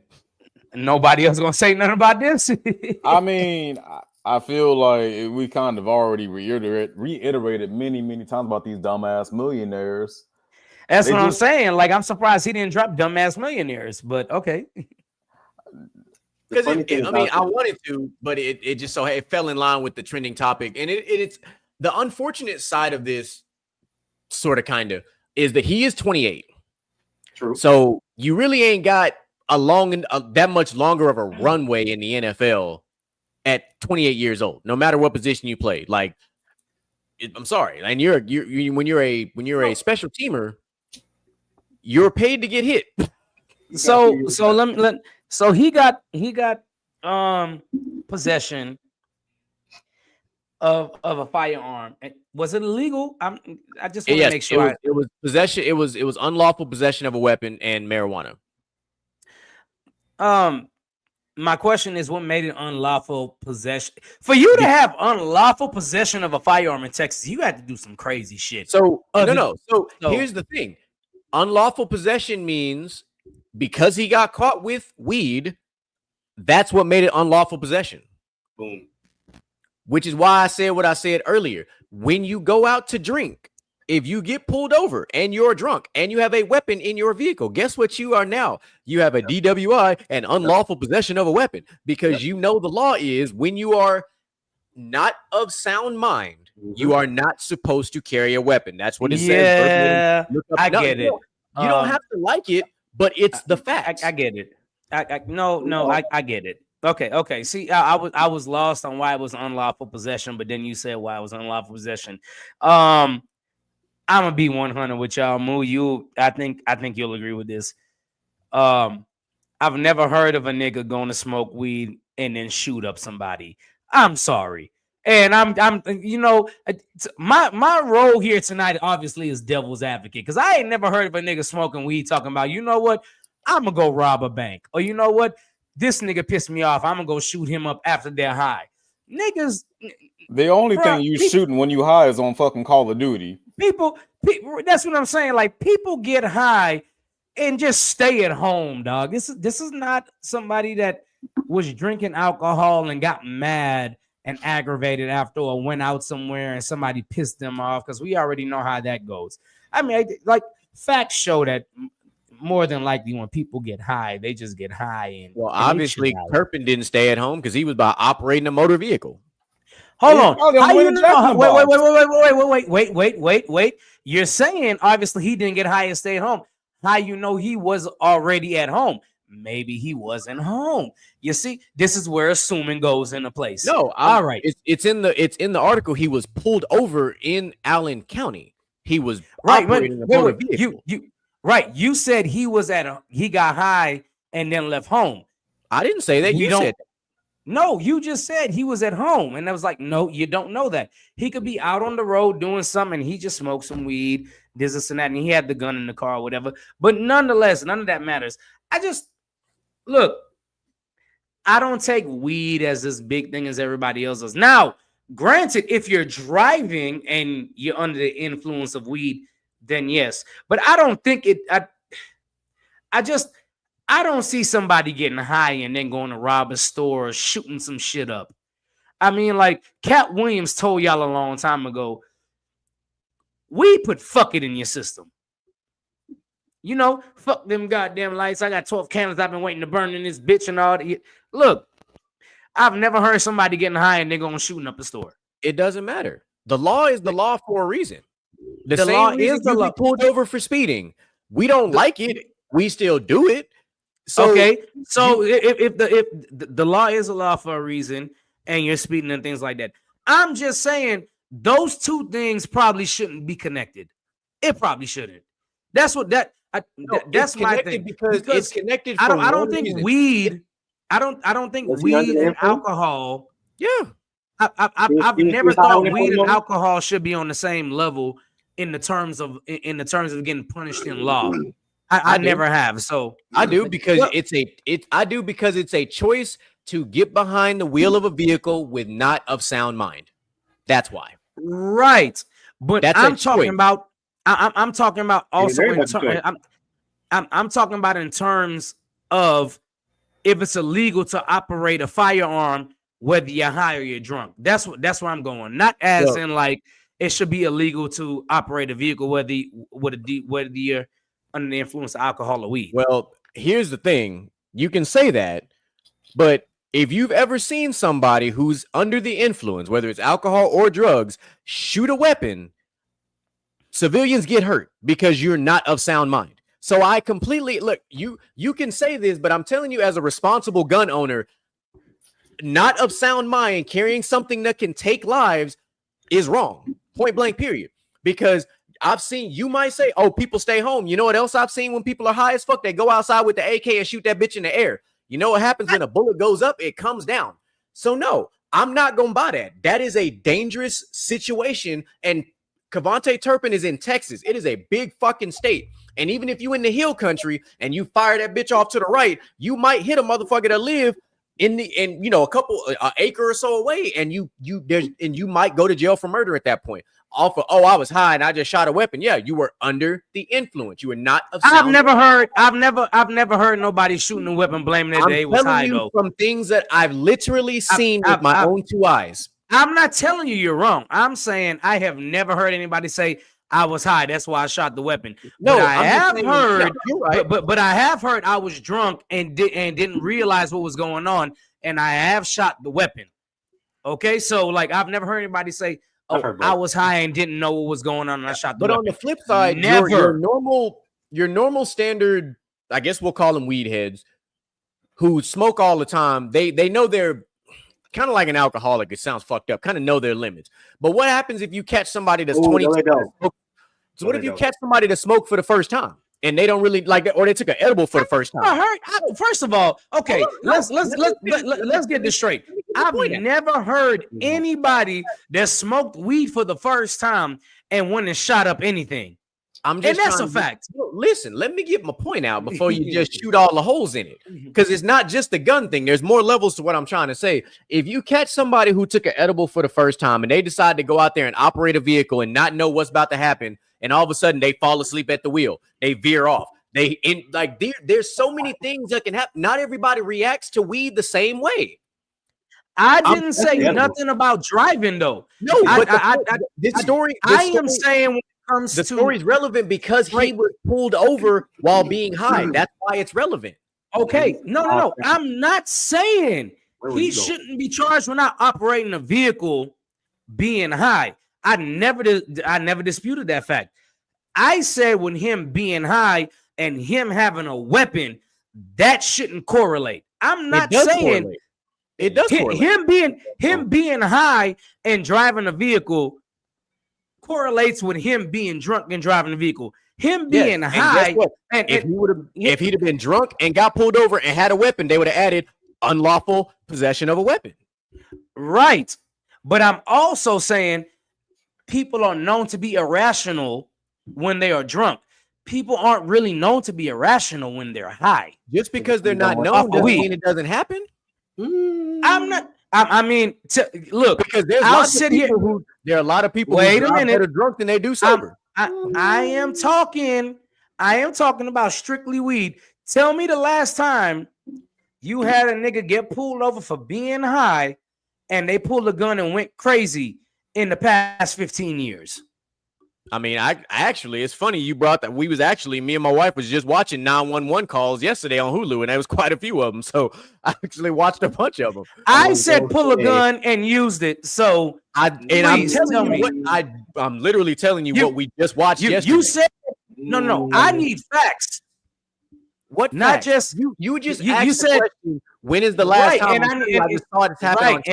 And I need the facts. Other than me and my wife was watching TV and we saw it. So what are the facts? We were watching literally 911 calls, like literally cops, high-speed chases where people were high, and all of a sudden when they spike stripped the fucking vehicle, they didn't even roll the window down. They just started shooting through the fucking window. So let me ask you this. So the cops had to pull the shield out and break out windows and literally yank the fuck out. So let me ask you this. Did those people have prior past of any felonies? Because that's the next thing. Do they have prior past of it? A couple of them did. I'm pretty sure a lot of them did. But the point is, do you think? You asked a broad question. I gave you the broad answer. Okay, right? so I'm gonna ask you a specific question. Why are we worried about much of that? How much of that do you think because they were high, they pulled a gun and started shooting? Couldn't tell you. I don't do drugs like that, so I don't know. I mean, I don't do drugs. I drink. I drink and smoke cigars. But see, that's okay. But that's my thing there. People that drink are known to do irrational things like that. But people that smoke weed aren't known to do that. And that's my whole point. Right. Just because they're not known or prone to doesn't mean that there aren't situations where it happens. I'm not saying there aren't situations to it. But you're basically saying it's okay to get pulled over while being high and having a weapon, but it's I'm not saying it's okay to get pulled over and be high having a weapon. Human beings are irrational, point blank, period. Like, they just are. I'm saying what you can't do is treat everything the same because people react to different things differently. You can't in the case of things that change your mindset. Like, you can't say that because the way the law is written is when you're not of sound mind. If you smoke or do drugs or drink, you are no longer of a normal sound mind. That's all it is. But not everybody is no longer of a sound mind when they smoke weed. And not everybody is not of a sound mind when they drink alcohol. And that is a fact. And that's what I'm saying. Here's the gray area again. You're applying, what you want to do is apply everything to everybody, and it can't be like that. I know how the law works. and I know you're on the side of the law, but you can't say that because there's majority more people that aren't affected negatively by weed compared to where there's a lot of people that's more effective negatively by drinking alcohol. That for sure is a fact. And that's fine. This situation involves another millionaire doing irresponsible things. No dumb shit. You can say it. Call it what you will, but we don't have to like it. I don't like it. Like, I don't like it. However, I think it's funny. It's the law. And there's nothing we can do about it. You can't even vote to change that law because that's a nationwide thing. Like, that's not just a Texas thing. Like, that happens everywhere. So, like, what? There's nothing we can do about it. All we can do is, well, actually, I lied. There is something we can do about it. It's called be responsible. That's what we can do about it. We can just so basically here, what I'm saying is there have been things in law before that have been wrong. Okay. A lot of them have been wrong. So I can sit here and say that's the wrong way to look at it, and I think they're wrong. And you say, no, that's the right way. But I can pull up a whole bunch of things where the law has been wrong before. That's you fine. can pull up a whole bunch of The law things. is wrong in this case. I don't want somebody that's not of sound mind doing it. Do you want at your job? Do you want somebody high as hell operating a forklift? I would hope not. Like, no, I'm not going. It's an honest question. Wait now. I'm asking Hold an honest on. question. You asked me a question, and I got about 6 or 7 people that smoke weed at work, and nothing gets damaged, nothing is wrong. So But, you can't sit here and say, yeah, I but wouldn't. What if a spill does happen and they drug test that person? There's weed in their system. What's gonna happen to them? Well, they're gonna get fired. Okay, but that means but it's wrong. wait though. It's against the But rules. see, Like, that's what I'm saying. The other side of that is, what if somebody has been there for 2 weeks, they don't smoke, and they damage something, and then they get fired just because it's so close within them being hired? You see what I'm saying? But that's just companies being petty. Like, we know that, but those two things aren't even related. Those two things aren't related. Yes, they can. Because a nigga that smoke, yes, they can. And I'm gonna tell you why it can be. Because Sherrod or Outlaw or Moo can smoke weed all day and drive better than the person that's sober, even though they're high. Yeah, that's fine. They can. Listen. I hope my job don't watch this. I've had somebody that has been smoking weed for the past 2.5 years and have never damaged anything at work. They pull it correctly. They have no missed shipments. They have nothing. He is making upwards of 20 because he's so good at his job. But I know each and every day he's high. I know each and every day he's high. And he outperforms anybody that's sober at work. Easily. He outperforms them all. And that's and look, my job here tonight was to play devil's advocate. So I came on here to play devil's advocate. I'm tired. Threw me off. I'm tired of just because these niggas say it's wrong, it's wrong. I'm tired of just because they say it breaks the law, it breaks the law. Just because this, and this, we got to do this, and this. No. There have been a lot. Look, at one point, it was okay to own slaves, and slaves counted for 1/3 of a person. Big facts. Now you're talking about something on a constitutional level. This is not a constitution thing. This is like I'm just saying, constitutional level because, thing. I'm just saying, just because it's law doesn't mean it's right. Like, not everything the law says is wrong doesn't mean it's wrong. This is true. This is true. I'll say this about this, right? Because I don't care. I do this very frequently. I live in California. I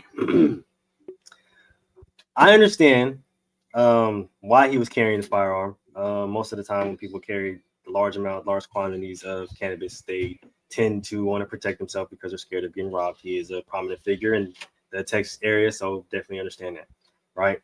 I think him carrying the firearm was more just about the protection of himself, other than him having the so-called product on him, right? So I think that definitely plays a factor in it. Him having the cannabis definitely doesn't help, which, like GQ said, definitely goes under unlawful possession. So that's unfortunate. But what I will say though is the reason why I said GQ, you can call it dumb, because it's actually what it is. Brother, you're like GQ mapped out your illustrious career, right? And congratulations, kudos to you, right? And this is why I don't understand. This is the reason why I love this segment, Dumbass Millionaires, because y'all be having money to do shit and don't do shit, and I just be confused because what the fuck is wrong with you? The fact that you were going 97, like, first and foremost, slow down. Outside of everything else, high or sober, you should not be driving that fast. Period. You should not be driving that fast. Regardless of the fact that if you had a gun in the car, if you had cannabis in the car, you're getting pulled over, good sir, because you're breaking the laws of traffic. Big dog, slow the fuck down. Get a driver. Get a driver. So, and that's the other layer to this is everything that Micah said. Well, he was high and he drove 100 miles an hour and up. My whole thing, but I strictly said my whole thing had to do with him having a gun because he was high. I never said nothing about speeding. So let's not even go that route, because I literally said that. I make sure that we understand this entire story. Like, he could have just been he could have just done normal activities, right? Normal activities, done what he did. And if he would have just drove home normal, this whole situation would have never happened. But what did he do? How many times you speed a week? Me? I don't drive triple digits. Not very often at all. I'm not doing I didn't say triple digits. I said how many times you speed a week. Not like that. Where are you going? I said how many times you speed a week. I didn't say nothing about triple digits. If you go 7 miles over the speed limit, it's still speeding. So how many times do you speed a week? I average about 5. I average about 5 miles over the speed limit. Not really 7, but 5 for sure. That's easy to admit. Actually, because I work so early, I don't have to speed. I don't because of my hours. I don't actually have to speed. I just drive. But you do. Have, not constantly do, but have. But triple digits, absolutely not. I got three witnesses that can literally confirm I literally do not speed. Like, that's the reason why I don't drive in the mornings and I drive back home. That question wasn't directed towards you. I'm just saying. But what the difference is, me or anybody else, quote unquote, speeding is not the same that he was speeding. Like 100 miles an hour looks very different than 77 miles an hour. Very different. Yeah, where are you going? That's light years different. Like that's 30 miles an hour over the speed limit versus 7 miles over the speed. That's a totally different. And if him and I were on the same freeway at the same time and he was going 100 miles an hour and I was going 77, who's getting pulled over? 100 miles an hour? It depends on if the cop thinks if the cop thinks he can catch the person going 100 miles an hour. Most cops are going to want to. It does. It really does. Most cops are going to go after the 100 mile an hour guy because that's guaranteed jail time. He's catching. Yeah, but I've seen people blow past me. 30 miles an hour over the speed limit can be jail time. Why do I know this? Because when I was a lot younger and I had a BMW and I was flying over the Fred Harmon Bridge and I almost got clocked. I was real close. I got clocked at 27 miles over the speed limit. And he's like, I could have taken you to jail if I'd have clocked you 3 miles over. And I was like, damn. Yep. I got a ticket that was like still bad. It was like still like a $700 ticket. And I was like, damn, 3 more miles. And that ticket would have been silver bracelets. So that ticket would have been in bond. I'm telling you, fuck the ticket. Yes, I understand that. I'm just saying a lot of cops go for the person that's just speeding over because they can't catch the other person when they pass them. Now, in the off chance that the cop is already driving and not at a standstill, he will definitely go for the person going a little bit slower but still speeding because he's not going to catch the person passing up but 100 miles an hour most of the time. A lot of these, look, if it's a motorcycle cop, he don't give a fuck who it is. He going to get you. A motorcycle cop is different because the motorcycle cop can go from 0 to 70 so fast. At the same time, because you live where we live at, most of these cops' standard vehicles now are Tahoes and Chargers. They catching most of these vehicles now. They got track hawks now. Yeah, like these goddamn challengers, shit, 0 to 60 ain't shit. Man, and out here in Cali, Hey, they got the hell. Here's what I know. Here's what I know. That's my boy, one of my coworkers. Over the past 3 months, here's what I know over the past 3 months being in Baytown and seeing the shit. There's been a lot of people who pass by cops and just get away because the cops are like, nope, can't do it. Because the law prohibits them going so fast because it puts other people in danger.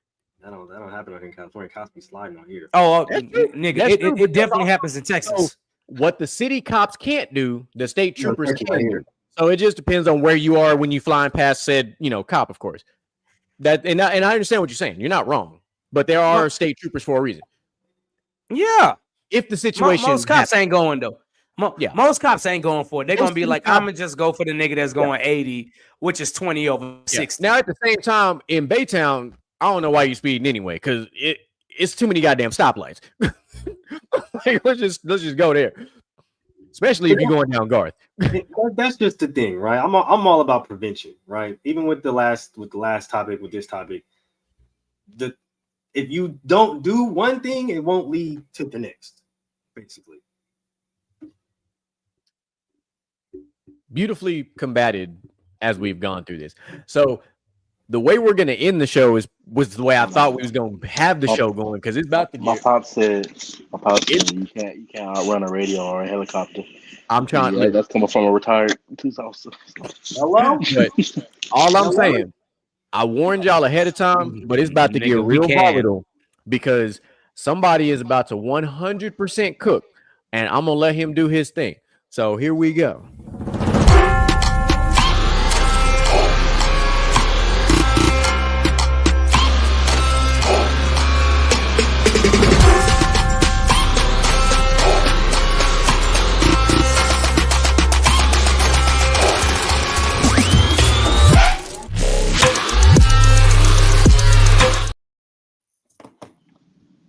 Haven't done one of these in a while. I don't think we done one at all this whole summer. I guess that's a good thing though, because that means it's been a good summer. But something arrived on the internet the other day. Something just absolutely downright fucking stupid is the best way I can describe it. There was an article published on Vice called "Man Keeping is Why Women Are Done with Dating."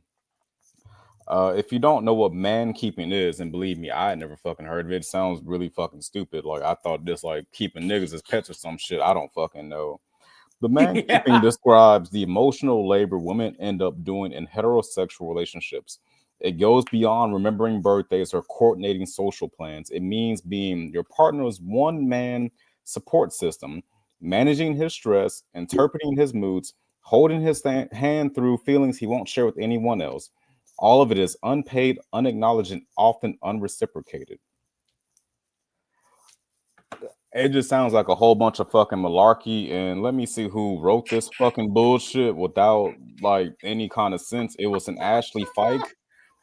I don't know what kind of men Ashley has dated, but let me tell you, in my personal feelings about, relationships, whether they're homosexual or heterosexual, what have you, I feel like the core part of being with somebody is being there for them. You come together not to do 50-50, but to give 100-100 so you can build better together. I don't understand what's so fucking hard about just allowing a safe space for a man to open up, because there ain't a whole lot of those for men. And I feel like women also forget that all y'all fucking do 90% of the time is fucking vent and bitch about what's going on at fucking work or with your homegirls. And we just sit there and listen to me like, baby. Oh, okay. Yep. Sure. Talk about it. But like, that's not emotional labor for us. Is like, listening to you bitch about what fucking Janice did at the water cooler today at work, or like how fucking Susan don't know how to use a fucking Excel sheet. Like, we can listen to y'all bitch all fucking day and don't act like a woman. Do not act like women do not fucking bitch, because y'all fucking do. But as soon as a man says, "Hey, I'm having a bad day, baby. Like, can we, talk about some things?" Like, is that too much?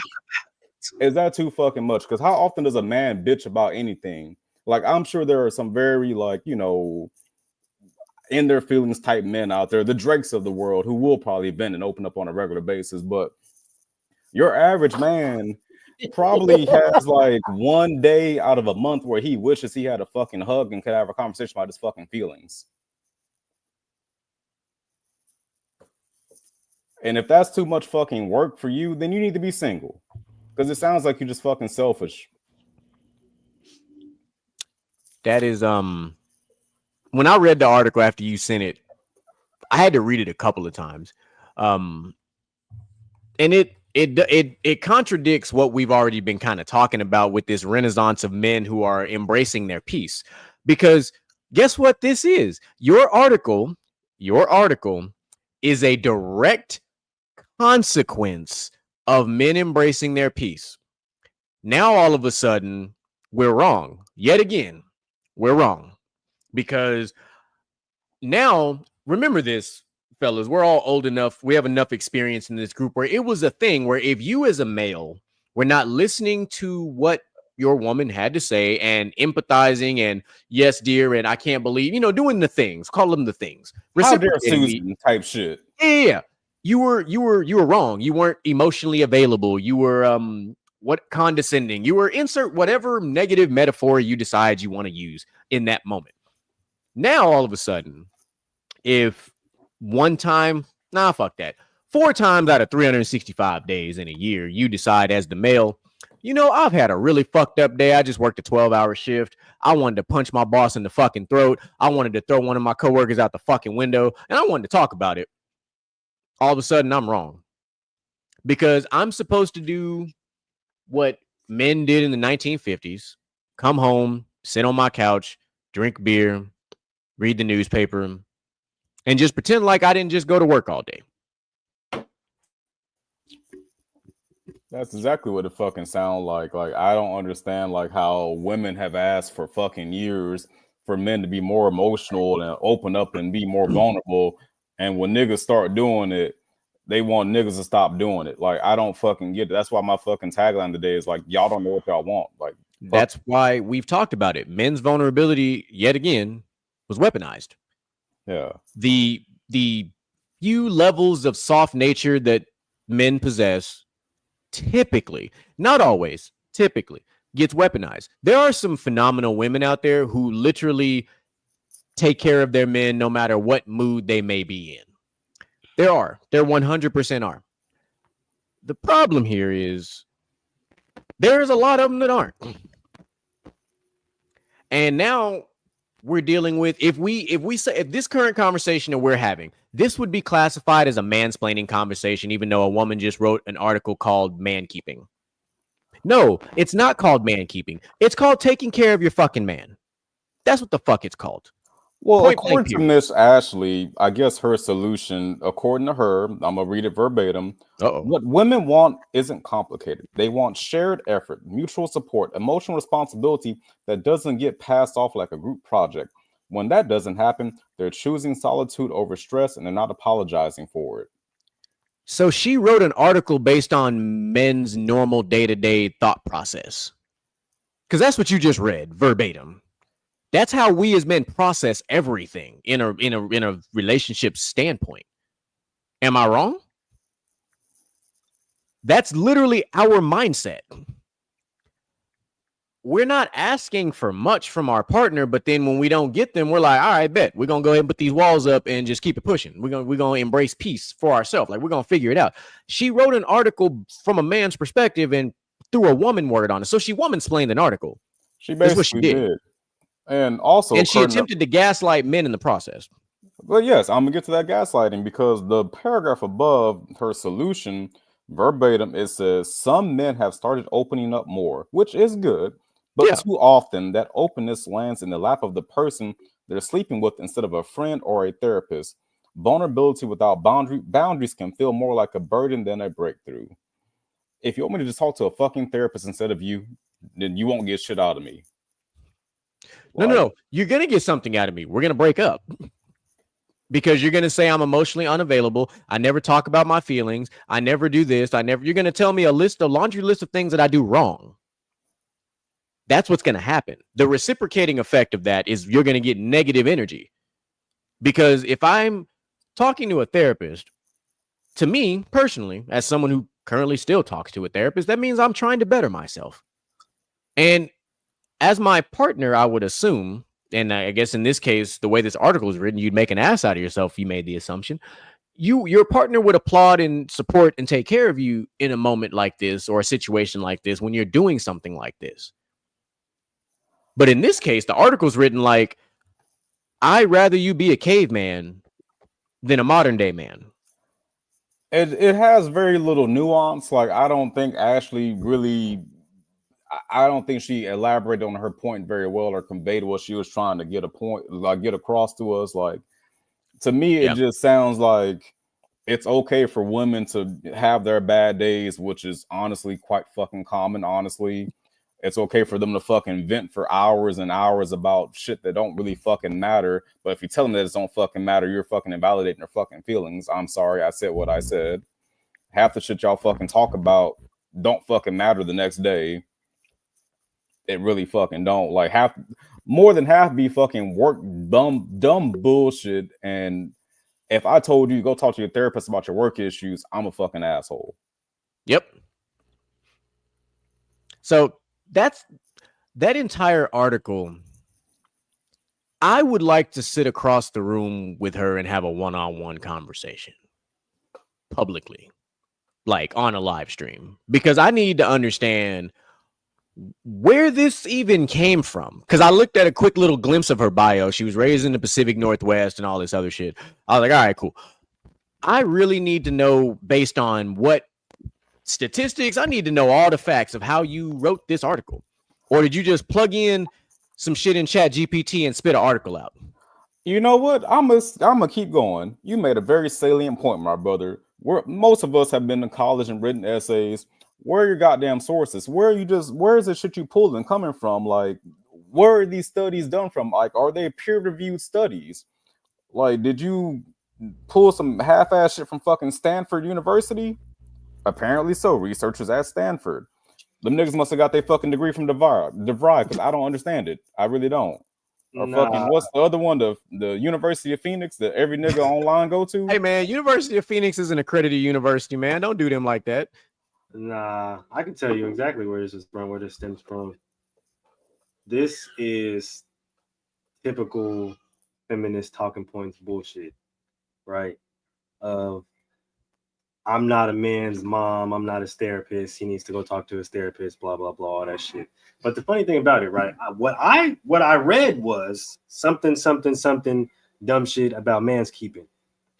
What I heard in my head was, I can't get a man because I'm not a good person. I'm not emotionally available myself. A lot of projecting going on in this motherfucking article right here. The crazy part about this shit is they'll say all of this, right? And then when you become quote unquote emotionally available because you're talking to your therapist, who's the only person who's entitled to your emotions now, right? Now, like y'all said, it's a problem. The cool part about this whole article is it doesn't address the real issue, right? Because like y'all said, right, it can be, oh, I've had a hard day at work, I've had this, I've had that, right? But that's not like we us as men know, like we can shoulder that. We understand, like we'll talk to our homeboys about that, we'll have a beer, whatever the case may be, right? But it's the real struggles of being a man in this motherfucking world. And that's what obviously a lot of women don't understand, is that outside of the struggles of being a woman, because we're not saying that women don't have their own struggles, like the struggles of being a man in the world, just simply existing as a man in the world, is stressful within itself. And it would be nice to have somebody to talk to outside of somebody who's paid to listen to us. You're absolutely fucking right, Moo, because, and to my understanding, what most women want, and I'm gonna say most women, they want a strong provider and protector. That is a huge fucking burden on top of all the other burdens of fucking general life as just existing. So if you want a man to be the fucking protector, the protector and the provider, that's a lot of goddamn stress. And we're not obligated to fucking talk about that. We're supposed to just shoulder the burden and just be quiet fucking cavemen. They just don't want to listen now. You already know what I did. So I did a little search because I was like, let's figure this shit out. So here's what I just figured out. I got a whole profile. So let's figure it out. Let's dissect this accordingly. Expose him. Expose him. Top work strengths: self-discipline, time management, adaptability. I didn't write this. This is what it says. My favorite things: my super cute dog, Marty, traveling as often as possible, eating delicious foods whilst traveling, yoga, the beach, going to concerts, reading, and spending time with family. I've been writing for 15 years. Writing everything on like Facebook, informative medical blogs, educational background. There's a bachelor's degree in marketing and a post-bachelorette in advertising. 6 years of experience in proofreading and editing. Okay. When not at the laptop, spending time with their dog, a pit bull boxer mix, outdoor activities. So, okay. When 18 years old, won a contest and was on an episode of MTV's Road Rules and met Outcast. Favorite food is pizza. And if she could sing, she wants to sing like Hayley Williams from Paramore. So, okay. So she a basic bitch. What are you saying? I'm gonna go in, goddamn it, Mr. Gent. But if you want to go first, by all means, go ahead. I mean, that does make sense. Like everything that you just listed off just sound like some basic activities that you have no deep conversations. That's what it sounds like. No substance, just No all substance, flash. all just flash to you. There's nothing deeper in you but your dog. I mean, your dog's pretty cool. Like dogs.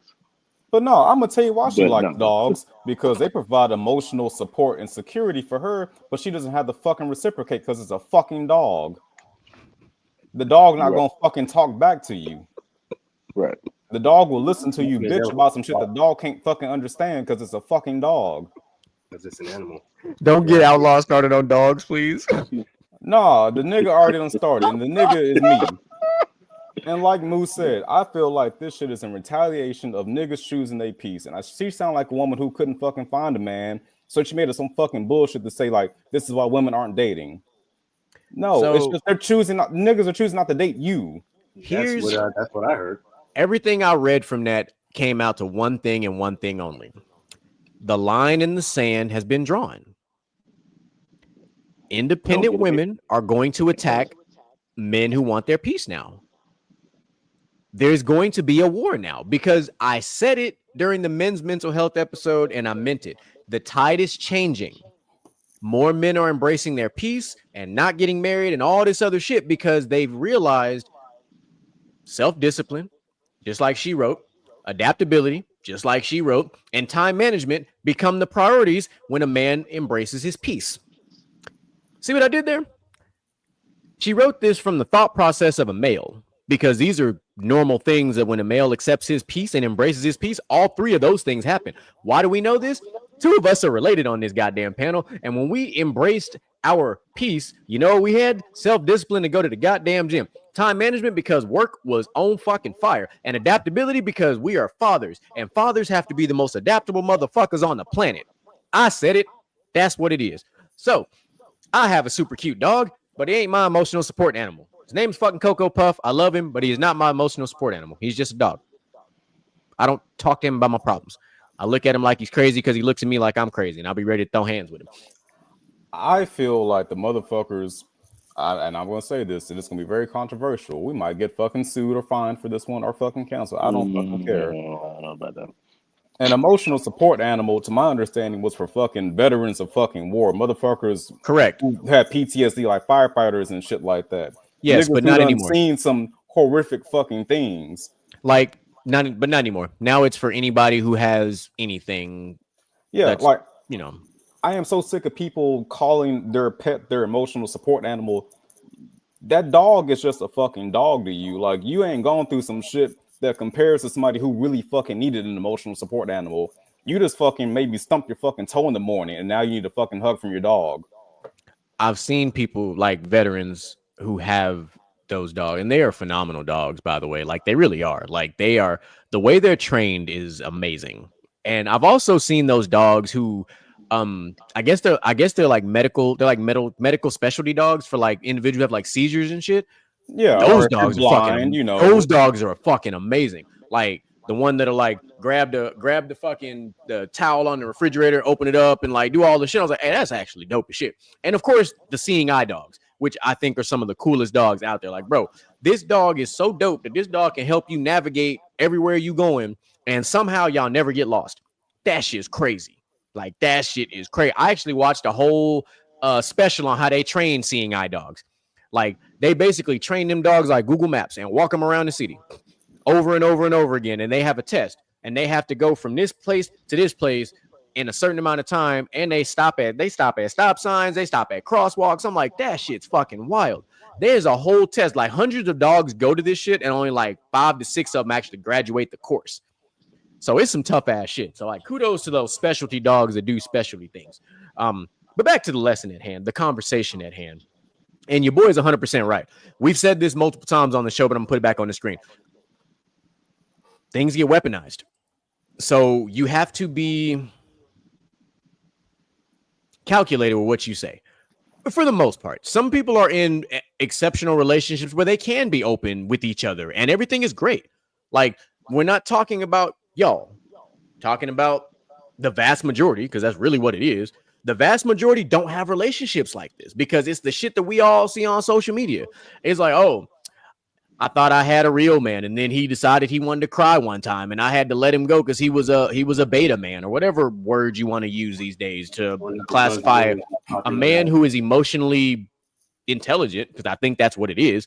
When you're emotionally intelligent and emotionally aware, and you decide, you know what, I understand. I can't always be aggressive and full of testosterone. Sometimes I need to be soft and empathetic. I might need to cry, or I might need to scream, or whatever, you know, the emotions you need to express. That is in my opinion, that is a much stronger man than your status quo everyday man that is a alpha, my opinion. Because somebody who is in tune with themselves, basically like the Avatar, you mastered all the elements. And now you're your best version. If you're only good at one element, aggression, aka fire, I got that. Like, make it make sense. Well, not only that, my brother, I'm also going to say something else controversial. And maybe it's controversial to them, maybe it's not. I don't fucking know. I feel like a lot of these women don't know how to support a fucking man. It's the right side. I think that's right. You've said that before. Like, not the. You've said it about the. There's a word for the modern woman. I forgot what you call it. I think you damn near said millennial. I forgot what I done said, but I know what you're talking about. Like, you talked about this before, though. Like, yeah, like, y'all don't know how to emotionally support a man to begin with. Like, that's one fucking obvious thing. Like, y'all want a man to open up, but like when he does, y'all can't fucking handle it. 9 times out of 10, like, y'all look at us like we got fucking 5 heads when the niggas start crying. Like, yes, niggas do cry. We have tear ducts just like y'all do. We have feelings just like y'all do. I fucking cried watching fucking Mufasa die just like y'all did. Like, we do have feelings. The difference is the channels in which we utilize these emotions. That's really it. And then when you become in a situation like we are now, we are girl dads. There's like a part of our emotions that we tried to suppress that we no longer can, because our fucking daughters brought that shit out of us just by being born. They didn't have to do anything. They were just born. And you're like, damn, now I'm like kind of soft, like, and not in a bad way, but there's like a level of you that's like, you can't always be hardened, because as soon as she hug you, even after she's being a little asshole, you're like, now you're like melted in a spot because, you know, you have a daughter.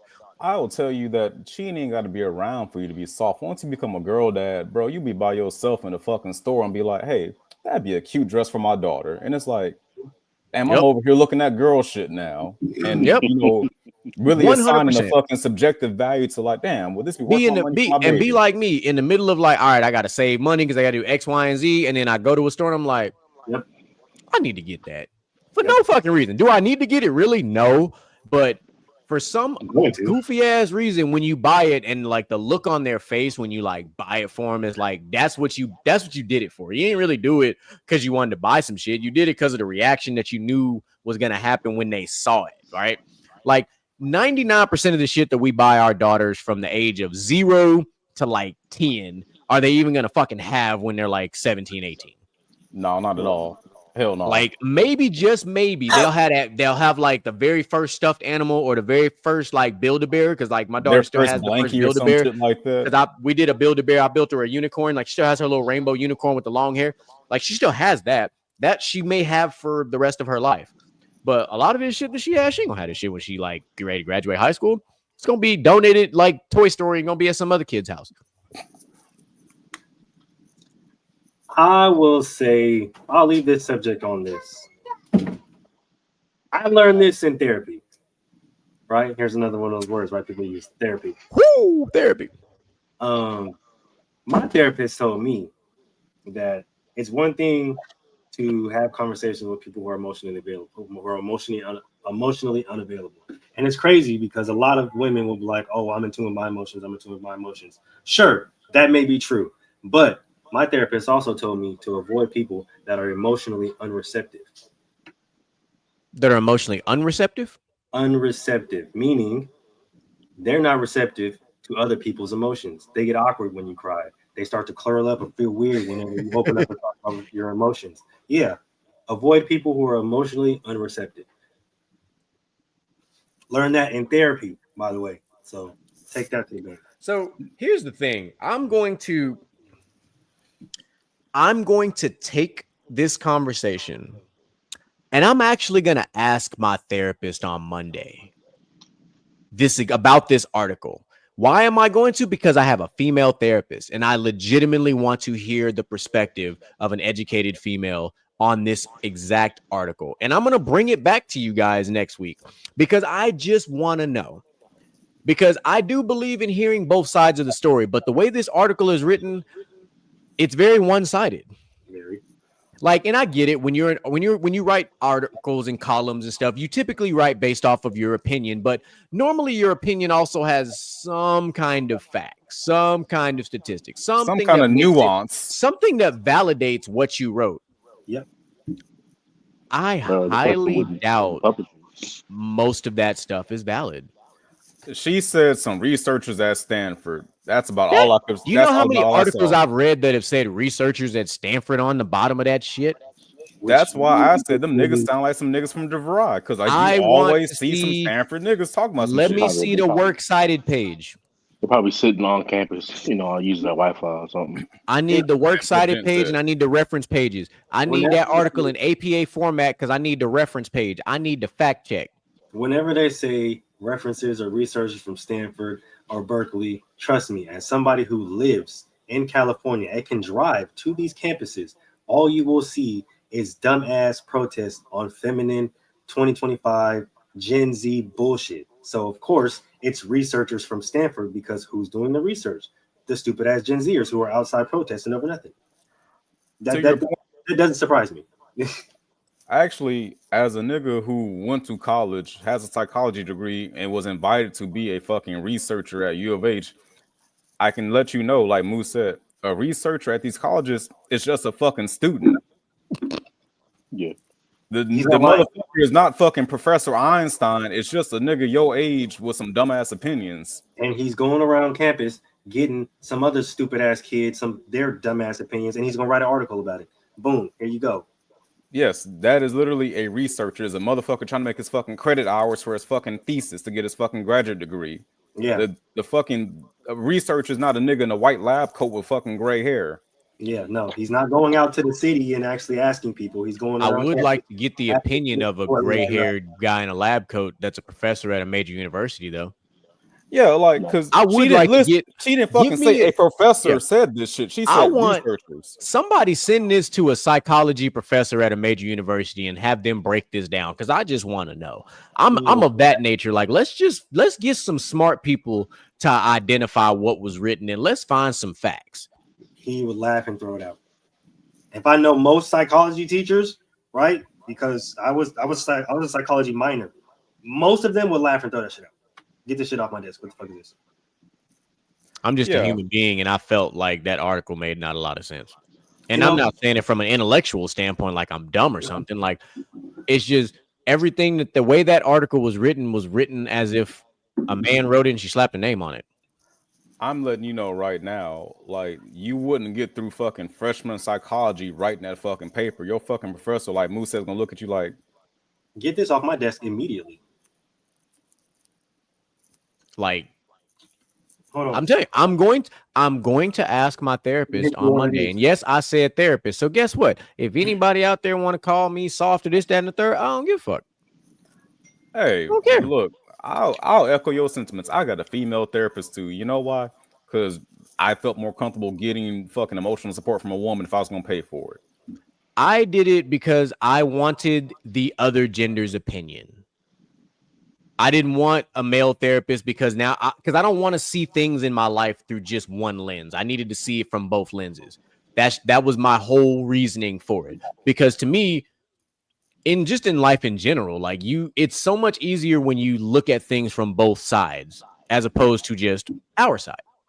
So if I would have had a male therapist, I would only have understood things really like there's things that he would have been able to, decipher for me.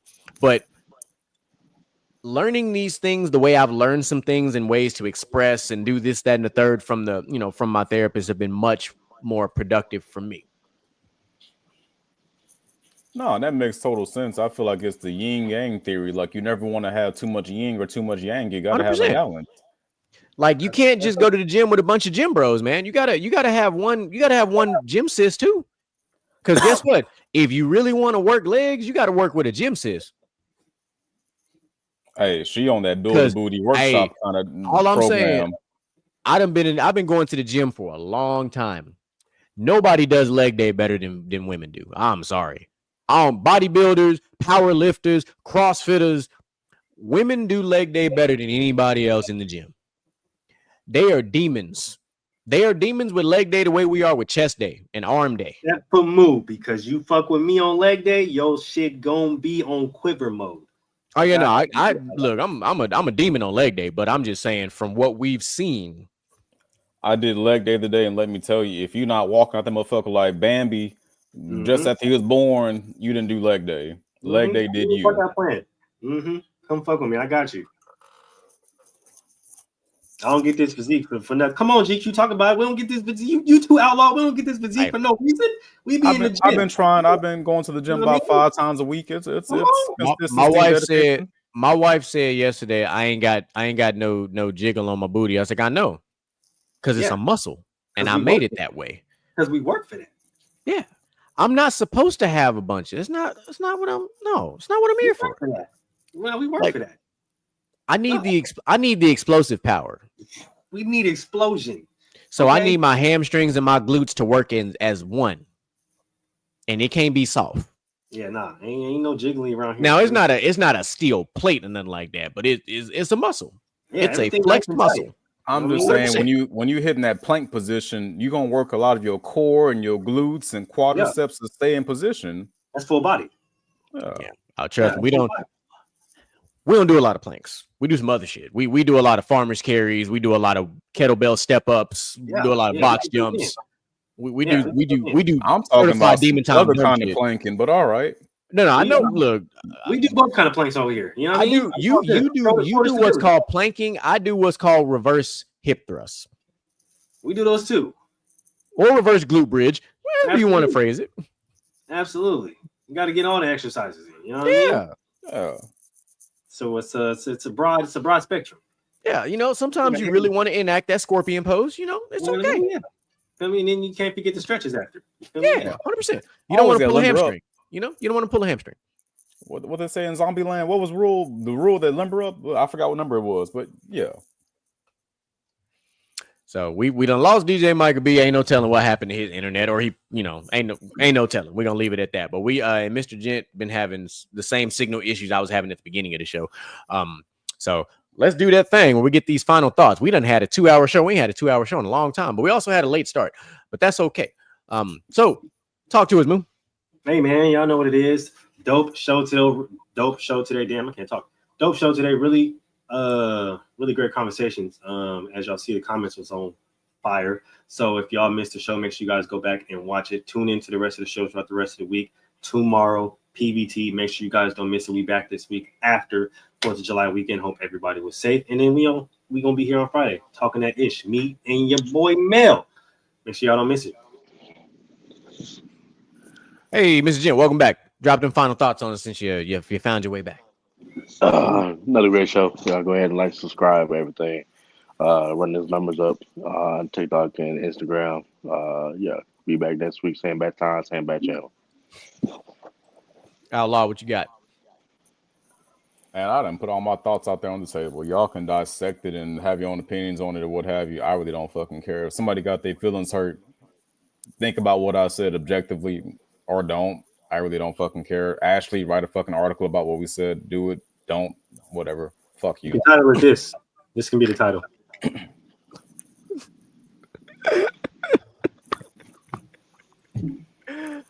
Oh, as per usual, told y'all we are your favorite outlandish gentlemen doing outlandish things on a Wednesday, almost Thursday, because we rocking with some late time here, but we all right. You know, sometimes a little late night talk show never hurt nobody.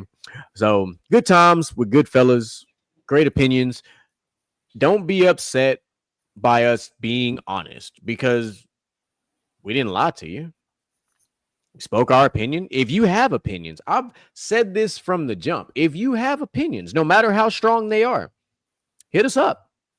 I have no problem bringing you on the show. We got room for 10 blocks on this screen. I would love to have a panel of devil's advocates versus not. It would be great. Not gonna lie I to would you. love to have a panel of women. Man, the day we do that is gonna be one of the best shows we have. Like, and we need to have a mixed bag. Like, I need some OG females, some young female. Like, we need a good mix, kind of like the gentleman on the panel, so that we can have all the different thought processes going through. Because it would be great. I think a 4v4 panel would be sensational with a mediator of sorts. That'd be fun. But this is a fun show. Be looking out for the social media. They're going to be back up and running. We were dealing with some stuff in the background, getting some things revamped, retooled. The first TikTok actually is already up from last week's episode, which thank you guys for getting the viewership up. That was one of our highest viewed shows of the last couple months. So we appreciate y'all. Y'all really was enjoying that content about the DD case and everything else we was talking about. Oh, and the rompers and sundresses. Y'all was really feeling that conversation. So they was. I didn't see that part. Whoa. It's scheduled to be posted. Don't worry, you'll see it. I got you. Sorry, I got a little excited. As per usual, ladies and gentlemen, we love y'all. We appreciate y'all, and we are out.